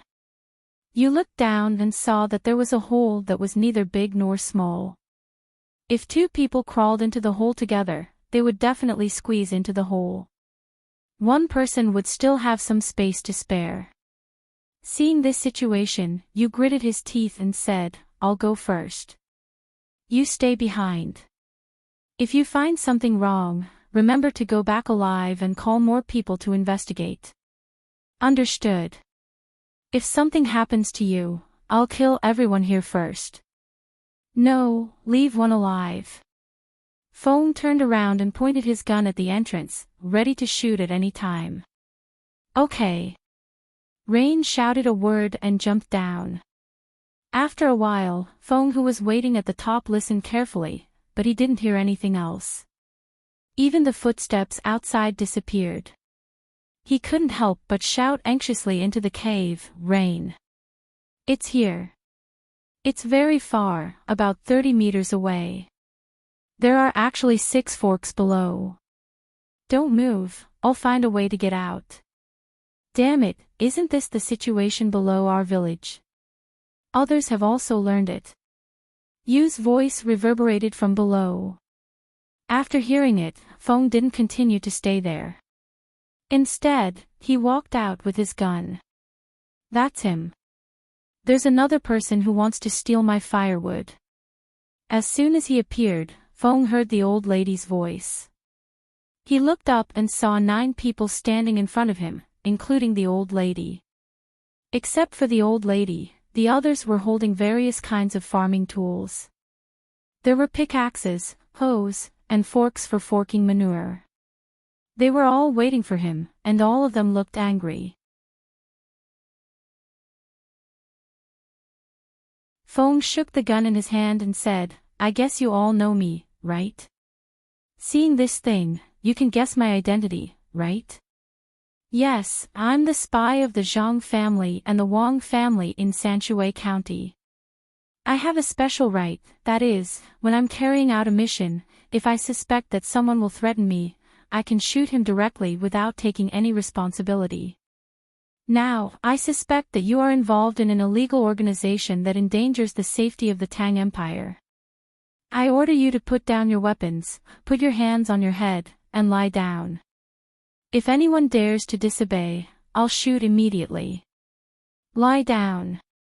With a puff, the 9 people, including the old lady, all lay down face down, and the weapons in their hands were all thrown away.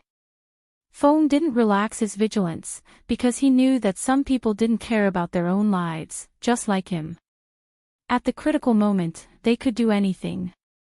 Even an old man or a young child could become an assassin.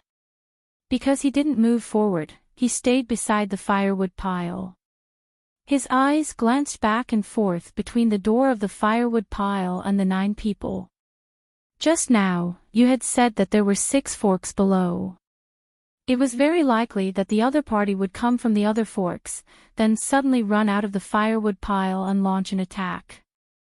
The Zhang family and the Wang family in Sanshui County are unreasonable. They bully ordinary people and let people point guns at us. I don't want to live anymore." The old lady, who was lying there, turned her head, looked at Feng, and said in a voice that was neither high nor low. With a bang, the bullet hit the soil beside the old lady, splashing some dust. Then came Feng's voice, "If you speak again, I'll kill you. You only have 1 life. If you die, you will have nothing. There's no harm in telling you. I still have 1 bullet in my gun. Who wants to go first?" Hearing the old lady's words, the 3 people who wanted to get up stopped at this moment. This was also Feng's purpose. He understood what the old lady meant. She wanted them to fight to the death. "I'm out. I'm finally out." Yu's voice came at this time. Feng looked over and found that Yu walked out of the door of another house. He asked, "What's the arrangement inside?" "I came out from under their stove. There was still a fire there. Look at my hair. The topmost part has been burnt. I didn't see the person, so he probably ran away from here. This is going to be troublesome. Let's ask them, who is the previous owner?" Rain held a gun in one hand and stroked her hair with the other. She walked over and stood beside Feng. Feng nodded and asked the 9 people lying on the ground, "Tell me, who is the master and how do we usually contact each other? Where did that brat run off to?" "I don't know what you're talking about. We're just normal people. What's the big deal? When I get my goods, it's from, shut up. From now on, you're not allowed to make a sound. Are you trying to trick a fool? Dutiful family. Which dutiful family would build an underground tunnel that extended in all directions? You, yes, it's you. Tell me, who's the previous owner?" Feng shouted at the old lady. Then, he set his eyes on a person whose body was trembling like Weiwei. This person would probably be able to find a breakthrough and would only tremble because he was afraid. Who would have thought that after he finished asking, the trembling man kept shaking his head, and then opened his mouth and started screaming, "Ah!" Mute. "I don't believe this. You, go and find them. I'll watch them. How dare they pretend in front of me? They must be tired of living," Feng said with a frown. You took a deep breath and said, "Okay, be careful." Then, she ran back the way she came.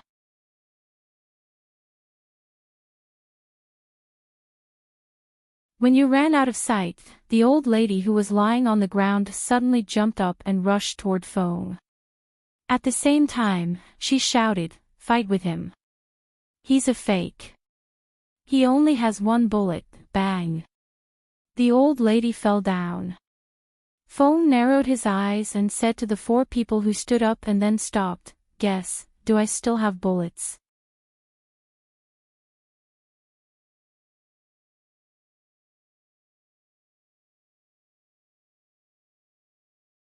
Chapter 1051. The fact that the spy from the Zhang family and the Wang family, whose code name was Wind, had shot an old lady had completely frightened the other 8 people. They really wanted to ask, "How can a young man like you kill an unarmed old lady?" But they knew that it was useless to ask. He was only one person. Who wouldn't think of their own safety? In his eyes, there might not be old people or children, only family and enemies. As for guessing whether there were bullets in the pistol, it was a joke. Just now, he said that there was only one bullet that could kill a person decisively. How could there not be other bullets? The 8 people continued to lie on the ground without making a sound. Fong also stayed where he was. He did not look for the other people in this small village, nor did he chase after the young man who had run away. He should have brought information with him. Standing there, Fong took out another magazine and gritted his teeth, but he did not change it because he knew that there were still 4 bullets in the gun. There was no need to change it. If he changed it, it would be troublesome. If the people lying on the ground suddenly jumped up, it would be difficult for him to deal with them. At the moment, he was not worried. 4 bullets were enough to make 4 people lose their ability to resist. As for the remaining 4, even if he did not have time to change the bullets, he could finish them off with the knife in his arms. A quarter of an hour passed. Fong still stood there expressionlessly. The 8 people lying on the ground could no longer feel the humidity of the ground. Each of them only felt that the pressure on their bodies was enormous. Time seemed to drag on. Finally, one of them could no longer stand the silent confrontation. He turned his head and said to Fong, "It's useless for you to catch us. Even if you kill us, there's only one of us here in charge of external communication. That's the Tiaoyu you're chasing. I advise you to go after him. I'll give you a piece of information. The tunnel below, the one on the far right, keep walking. When you can't see the road anymore, there is a slanted opening. Jump up, use your arms to support yourself, and climb out. You will see a pond in front of you. Jump down again and swim to the bottom of the opposite side of the pond. There is also an opening that goes up. After you go in, you will go down again. There is only one way. Go to the end and climb out again. There is a patch of reeds." Yao Yu ran from there. As for where he went, I don't know. After the speaker finished speaking, he looked at Fong with hopeful eyes, hoping that he would chase after him. However, Fong did not move. After 10 breaths, Fong finally spoke. "Let's not talk about whether the information you provided is true or false.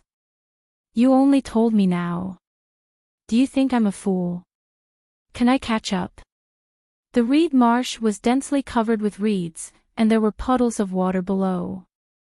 As someone who wasn't familiar with the terrain, I reckoned that if I fell in and died, I would only end up as fertilizer. I'm perplexed. Is the Great Tang's rapid development not good enough for you? Your children will be able to go to school to study, and you pregnant people will be able to deliver babies for free. In the past, when you gave birth to 3 children, 2 of them would die.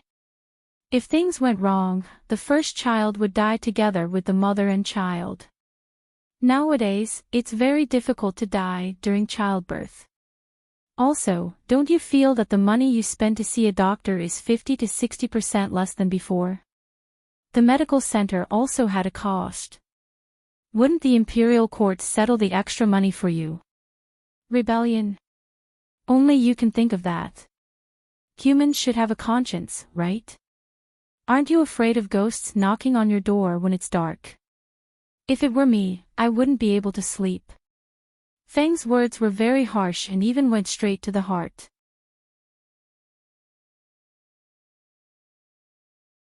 He didn't want to educate the other party, nor did he want to help reduce the other party's punishment. He was very clear about the personalities of the young master and young lady. Although they usually looked magnanimous, they had an uncrossable bottom line. If you were bullied by the local government, you could resist, you could report, and you could even send a telegram to the capital.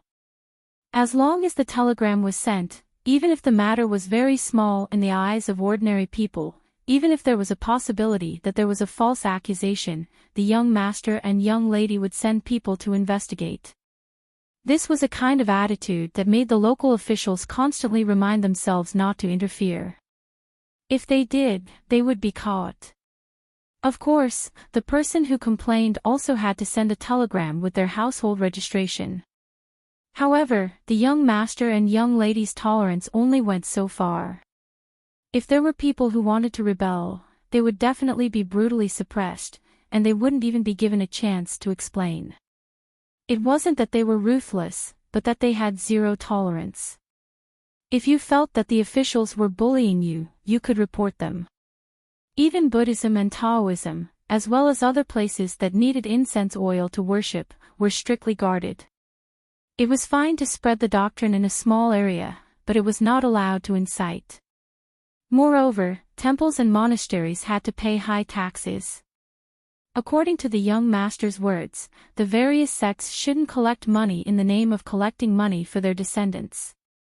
Since they were spreading the doctrine, they should be poor. As for the affairs of their descendants, the imperial court would take care of it. Thinking of this, Feng hated the 8 people lying on the ground even more. How much time did the young master and young lady spend for other children to play? It was because of this that the Tang Empire had its current prosperity and peace.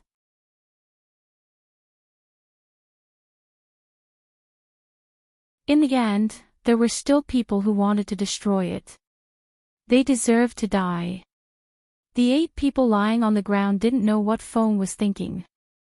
They were still worried about their own lives.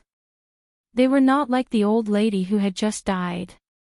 The old lady was worried about her family, but they were different. What was different? Naturally, the benefits they received were different. Thus, seeing that the other party was silent, the one who had just spoken spoke again. We are not rebelling. We are doing this for the good of the Tang Empire. The Lord said that war will make us poor, and war will make the Tang Empire lose the support of the rest of the world. We are against war. We are against war. We want to follow the Lord and help those who want to do harm to other places change their minds. We want to make the Tang Empire a paradise for humans, a paradise without oppression and war.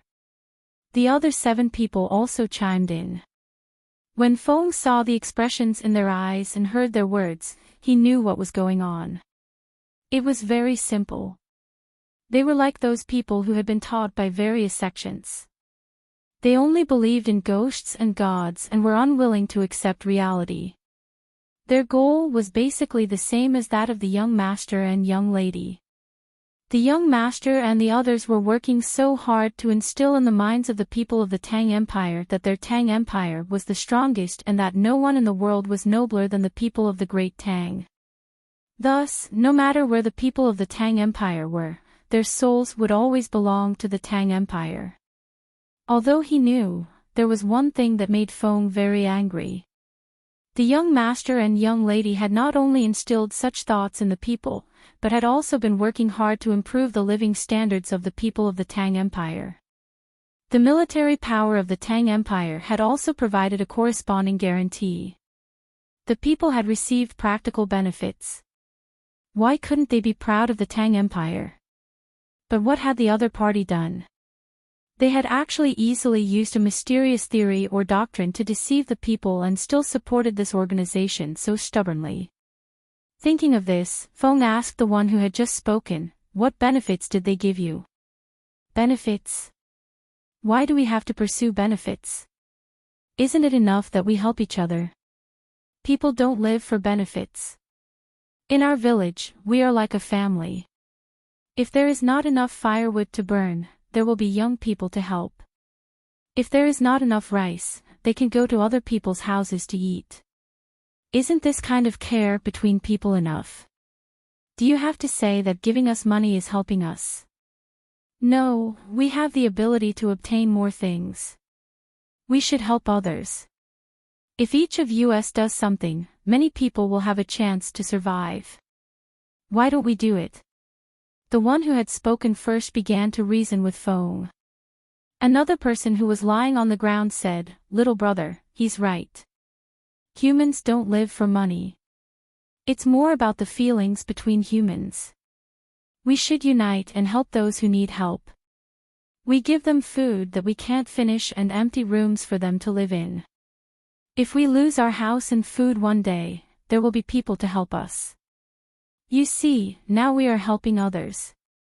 If our lives are good, we will not let those who can't eat starve. In fact, our village is not only the original people, but also the people who don't have a house. They don't have the ability to live now. Whether it is because they can't find a good job or because they don't have the strength to farm, we can help them. Isn't that good? Look at our fields. The yield is so high. Do we have to leave it all for ourselves? Bah. Feng spat at this person and said, "You still have the face to say that.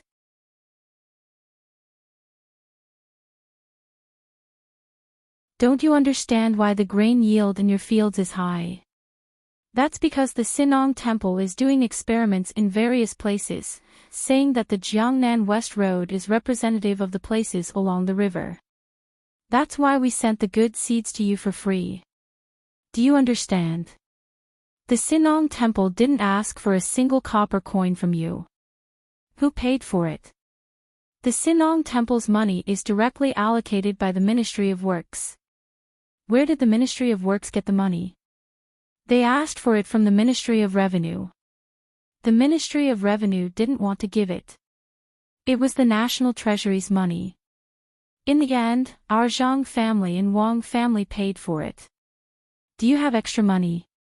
It's because your family's education and medical expenses are borne by the emperor and other merchants. You can pat your chests. Do you dare to say that you haven't received benefits from the imperial court and our Zhang family and Wang family? When you sell grain, no matter how low the price is, it can't be as low as 20%. It's only 20%. When you buy other daily necessities, such as salt and vegetable oil, no matter how high the price is, it can't be higher than 20%. Look at the clothes you wear. More than 10 years ago, you could wear cotton clothes, but can you wear fine linen clothes? Even if we give you 2 sets of coarse linen clothes, you have to watch who goes out before you can wear the clothes. Those who don't go out don't even have clothes. What do you know?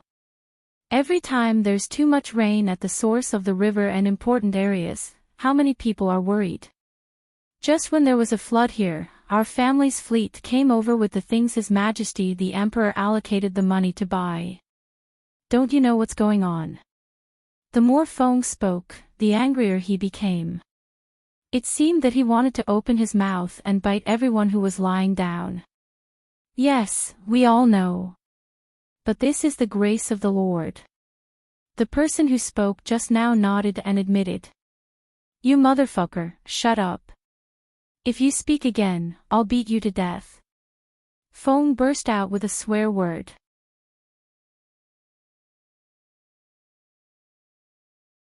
It was clear from the words in his words that he had definitely come into contact with Xiao Bei. Normal people wouldn't say this word. Sure enough, the threat of life was stronger than the grace of the Lord. The 8 people became well-behaved again and no longer tried to explain. But looking at their attitude, it was obvious that they still attributed all the benefits to the Lord. Feng was about to go crazy from anger.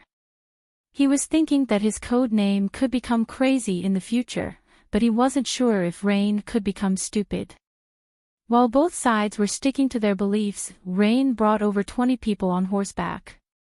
When Feng saw the dust, he finally heaved a sigh of relief. Reinforcements had come. He was no longer fighting alone. Feng, how are they? Rain first looked at Feng. When he saw that Feng was fine, he asked. It's over. All of them are hopeless. They are preaching their egalitarianism to me. It's the kind of egalitarianism that the young master jokingly mentioned. If it's really fucking egalitarianism, how can this society develop?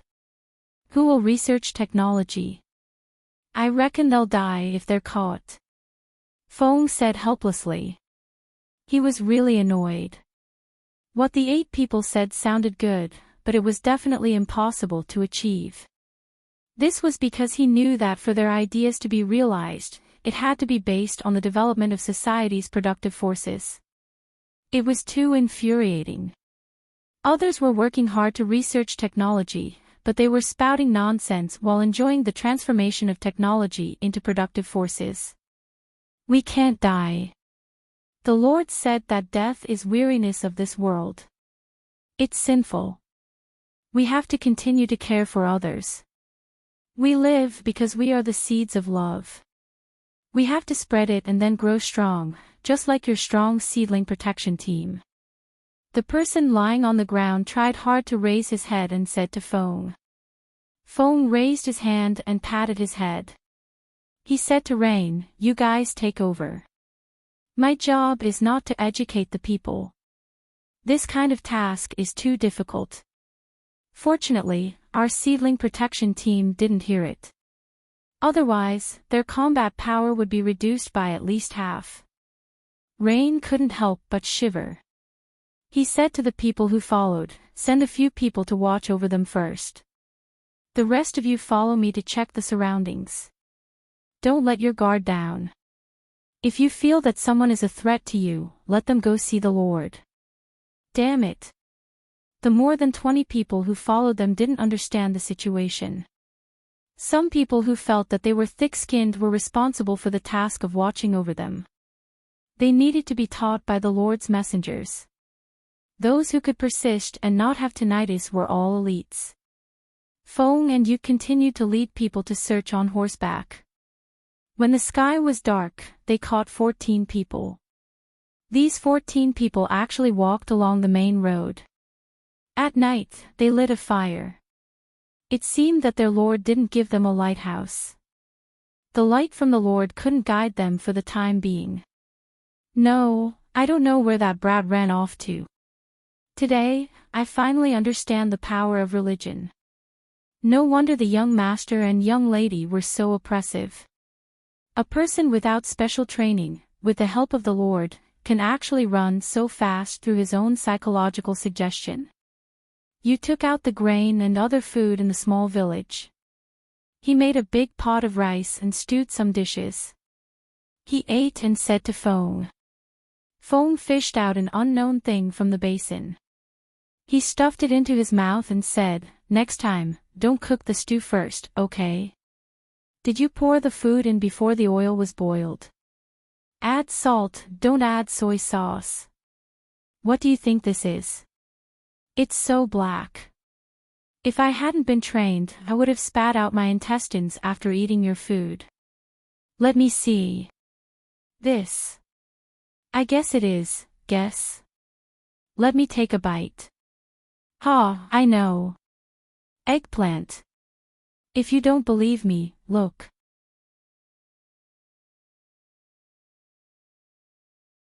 It's black on the outside, but not on the inside. There's also something like eggplant seeds. Does it look like them?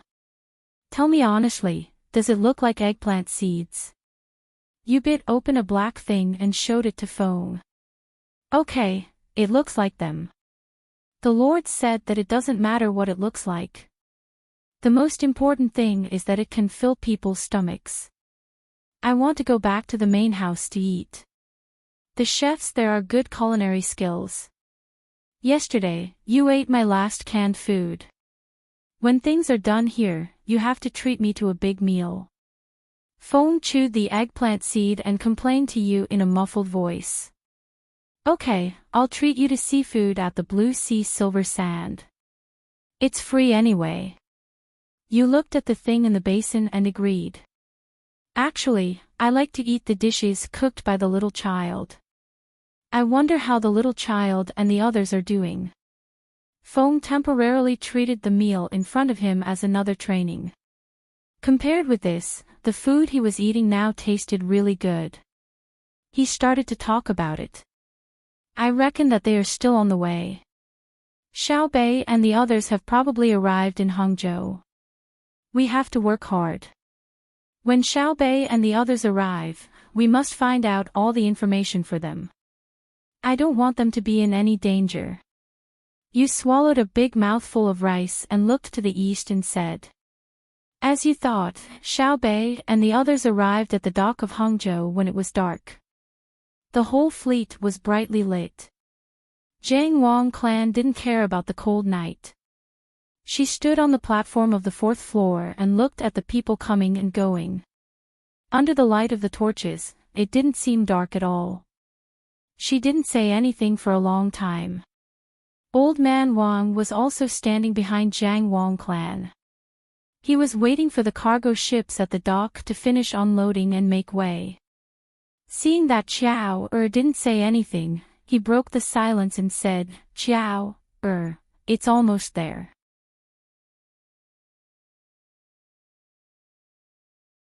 Look, Master and the others have already lined up and are waiting.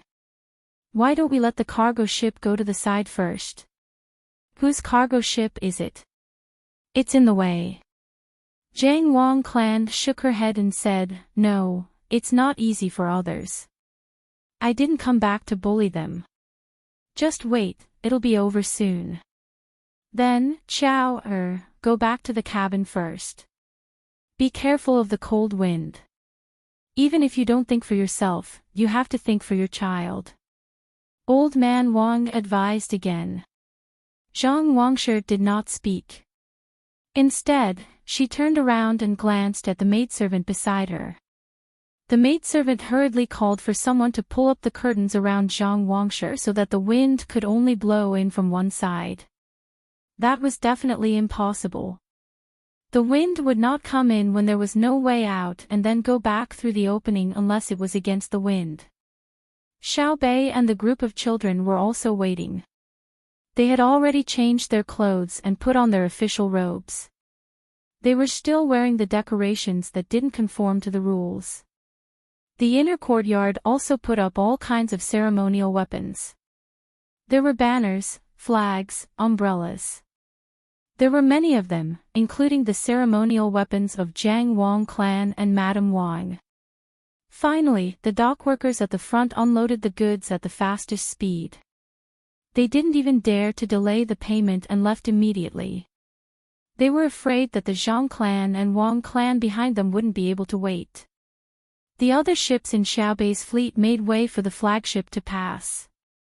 When they reached the shore, Xiaobei ran down first, not even bothering with the ceremonial weapons.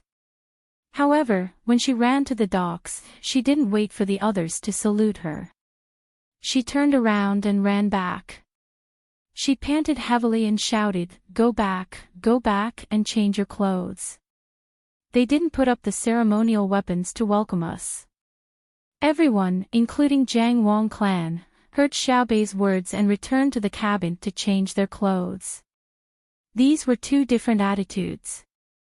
If the other party put up the ceremonial weapons of an official, they would also put up the ceremonial weapons that symbolized their status. If the other party didn't, they couldn't use their status to pressure them. After all, he was Jiang Wang clan's biological father. The people waiting at the docks were puzzled. They didn't understand why the people who were just about to disembark suddenly disappeared. Even the flags that were raised by people on the ships had disappeared. When a steward saw this situation, he jogged to the side of a carriage and said to the person who had already come out, "Master, they went back again. Do they not want to see you?" "Wait." This person, who didn't look very old, only said one word. He didn't give off the feeling that he was very anxious. His tone was calm. However, under the light of the fire, the little wrinkles on his face and the frown on his brows made it clear to everyone in the family that the master was very anxious. It was a kind of anxiety that had never been seen before. The odd job workers and maidservants in the family felt this anxiety, but no one made a sound. They all anxiously looked at the big ship docked at the docks. To be precise, they were looking at the figure on the ship that was still hanging on the gangplank at the docks. None of the people who came to receive them were new people. They were all people who had been in the family before. People who had been recruited in the past 10 years were not allowed to come, perhaps because of the safety concerns. This wait lasted for another 15 minutes. Some maidservants wished they could grow wings and fly up to see the situation. Only then did the number of people begin to increase. People gradually walked down from the gangplank. Everyone who came to receive them at the docks discovered that something was different from before.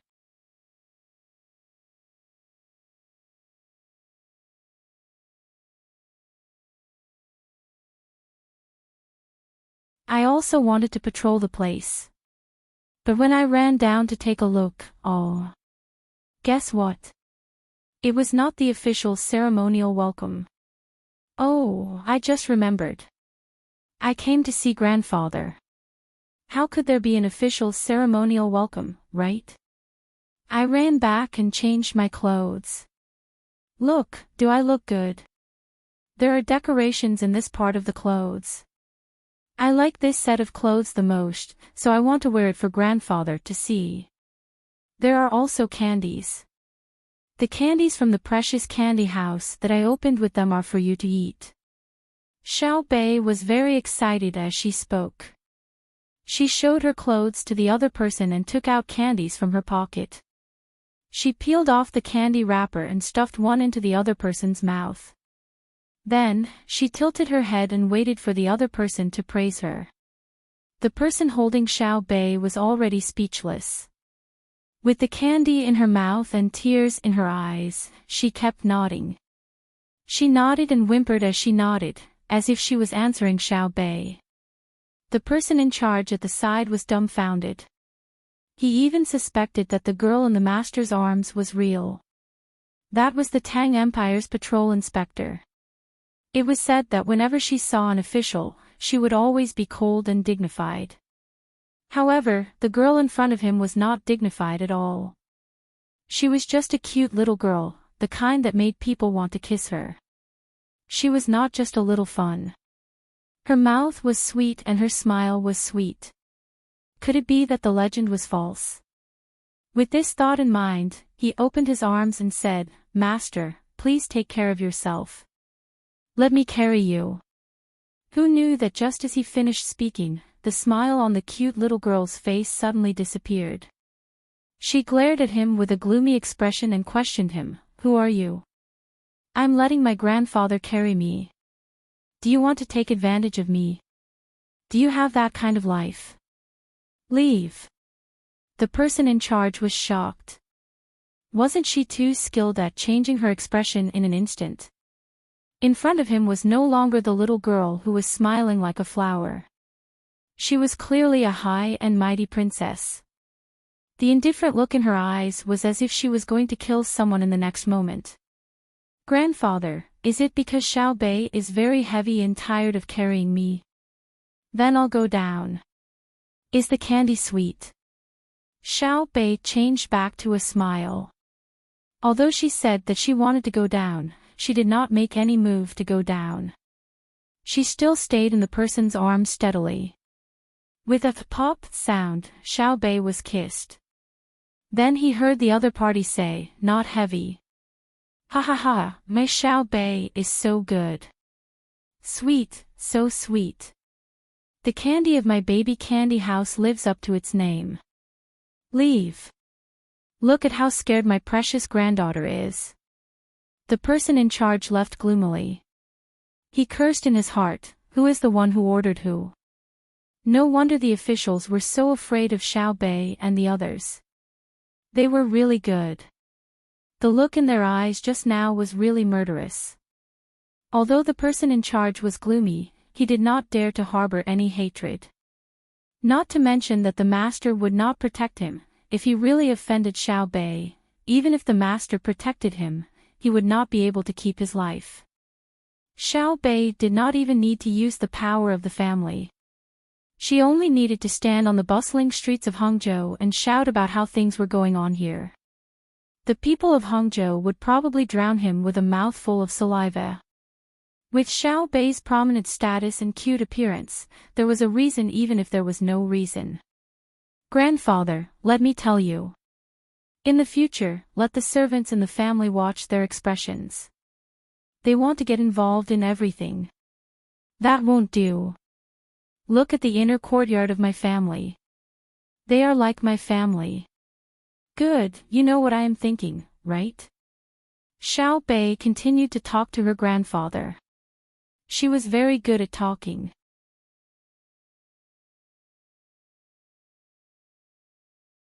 It was not good to criticize other people's servants, but she kept praising her own family. She even compared the inner courtyard to her family. Yes, then I'll dismiss him later. I don't want him anymore, okay? The person asked Xiao Bei. The person in charge became nervous. He was afraid that Xiao Bei would nod. However, Xiao Bei did not agree. Instead, she said, no, he is also afraid that you will be tired. He is loyal. If he does not do well, you can teach him. But if he is loyal, you can't teach him. Therefore, not only can you not chase him away, you should also take time to reward him. When the person in charge heard Xiao Bei's words, he was so moved that he was about to cry. He felt like he had a close friend. He wanted to say to Xiao Bei, you finally said something fair. Xiao Bei's grandfather nodded at the person in charge. Then, he asked Xiao Bei, what if your family's inner courtyard makes a mistake? Change. Xiao Bei's answer was very simple. Then what if he continues to make the same mistake? The person asked again. That will explain two things. First, my family's teaching is not good. Adjust the details of my family's education. Second, he is not suitable for this position. It is my family's arrangement that is not good enough. Adjust his position. Xiao Bei raised two fingers and said. But after these 2 points, he still makes a mistake. What do you say? Ah. Again. Then there is a big problem. Who recruited him into the inner courtyard? Investigate the person who recruited him and then send him to the outer courtyard. That is too harmful. Xiao Bei's answer surprised the person in charge. It was actually to deal with the person who had been recruited into the inner courtyard. But after thinking about it, it did make sense. If someone wanted to enter the inner courtyard of the Zhang family and Wang family, they had to first train outside. Yes, their system was different.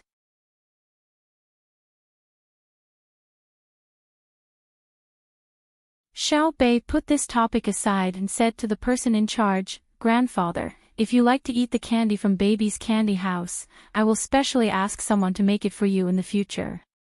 You are not allowed to eat too much candy. Eating too much is not good for your health. When we sell candy, we don't sell it to anyone who wants to eat as much as they want.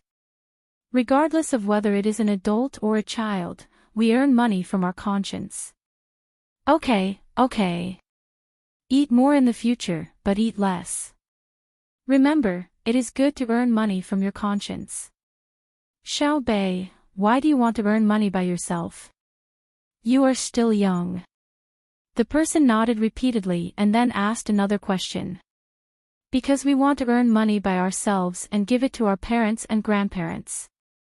Our grandparents are old. We want them to spend more of our money. Otherwise, when we want to earn money for them to spend in the future, they won't be able to spend it. Oh, it's called children want to raise but their parents don't want to wait. I will also spend it for you. Xiao Bei waved her little hands and said. Her words made the person in charge stunned again. At this time, Xiao Yuan and the others came over, as well as the Jiang Wang clan. They had been waiting for Xiao Bei to finish speaking. The person holding Xiao Bei kissed Xiao Bei again and slowly put her on the ground.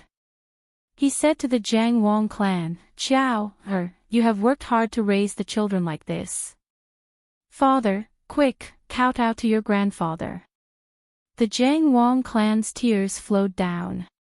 She wanted to kneel first and call out to the other children.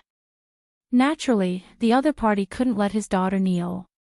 He quickly helped her up and said, Don't worry, you have a child. Your stomach is more important. Xiao Yuan and the others kowtowed to the other party. Although Xiao Yuan had nothing to do with the other party, she still had to follow suit. What followed was naturally a touching scene of the father and daughter reconciling. It took a while for it to end. The Zhang clan and Wang clan's people pulled the large group to the arranged place. The news quickly spread to Zhang Xiaobao. After hearing the news, Zhang Xiaobao sighed and said to Wang Wan, In this world, there are only two kinds of things that make parents feel the most helpless and sad. One is when they choose a good husband for their daughter, only to find out that after they get married, the other party is a good-for-nothing and doesn't treat their daughter well. The other kind is like now. At first, they didn't like the other party, but the other party became powerful. This relationship is not good. How can parents endure it? Our parents are still the best. They arranged for us to be together since we were young, don't you think so? Zhang Xiaobao could imagine how depressed his grandfather was.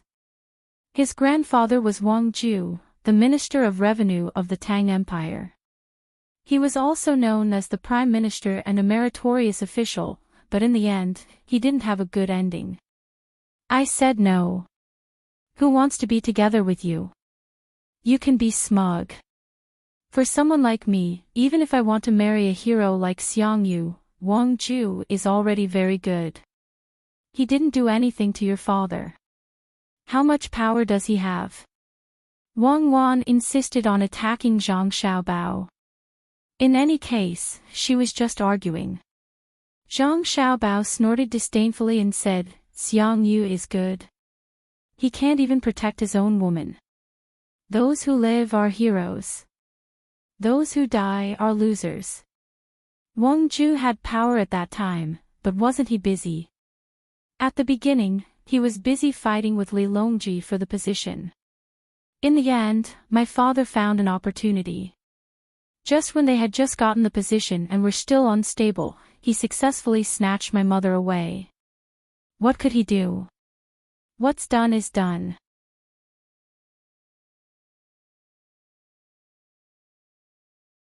Isn't he worried about being attacked by others? Actually, at that time, I think he already realized that something was wrong, so he used most of his energy to curry favor with Li Longji. In the end, when the position was stable, he was alienated by Li Longji. Not long after, we came out. At that time, if he really wanted to do something to my family, Li Longji would probably think that he was fickle. The alienation would turn into disgust. Besides, he doesn't only have one daughter. He doesn't have any other relatives. Girls aren't as important as boys. Who said that girls aren't important? I think they are. For example, Xiao Bei isn't important. Who is Wu Zetian? Do you know her? Wang Wan continued to argue. I don't know her. I haven't seen her before. If she sees me, I'll definitely let her know how powerful I am. I'll make sure that she can't become empress. As Zhang Xiaobao spoke, he yawned and turned around. He hugged Wang Wan and said, Go to sleep. We still have to wake up early tomorrow. We're in a hurry. The next morning, Zhang Xiaobao had just finished cooking the porridge. When he was about to call Li Longji and the others to eat, the report from Jiangzhou arrived. Zhang Xiaobao casually glanced at it. This time, he didn't have the mood to eat slowly. He hurriedly ate until he was half full. He picked up the report and read it carefully. He handed it to Wang Wan, who was also eating quickly, and said, "It seems that things are a bit troublesome."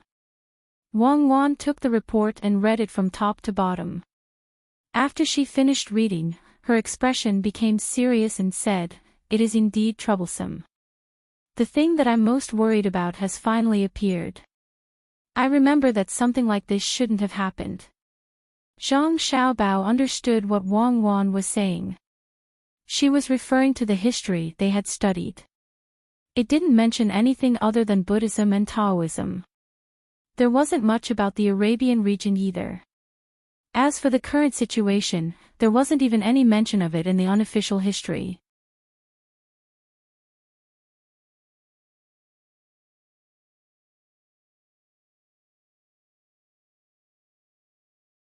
As Zhang Xiaobao spoke, he passed the intelligence report over.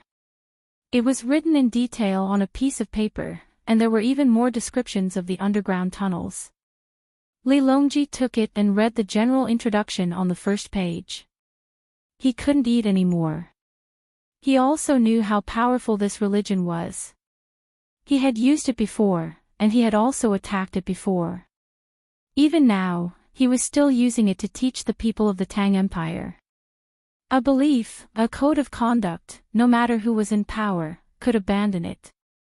The consequences would be even more serious. If that was the case, even the basic morality would be abandoned. Xiao Bao and Cuckoo had explained the consequences of not being restrained by morality. Just thinking about it was scary. As he thought about it, Li Longji put down his food and read it carefully. After he was done, he asked Zhang Xiaobao, "Xiao Bao, are you and Cuckoo really going to kill people? I reckon that we'll have to kill a lot of people. Can you find the person behind this and get rid of him immediately? Without the support of a leader, the people who believe in him will gradually become suspicious and change their minds." Li Longji really didn't want to kill his own people. He couldn't protect them all, so how could he bear to kill them all? After thinking for a while, he said, "Xiao Bao, do you think that I didn't do a good job as an emperor? I was supposed to educate the people, but in the end, something like this happened. Sigh. I can't bear to do this." "You're so smart, can you think of another way?" Zhang Xiaobao looked at Li Longji and sighed in his heart. An emperor who didn't care about life had become like this. Should he feel lucky or speechless? But since the other party wanted him to think about it, then he would think about it. Zhang Xiaobao lowered his head and began to think.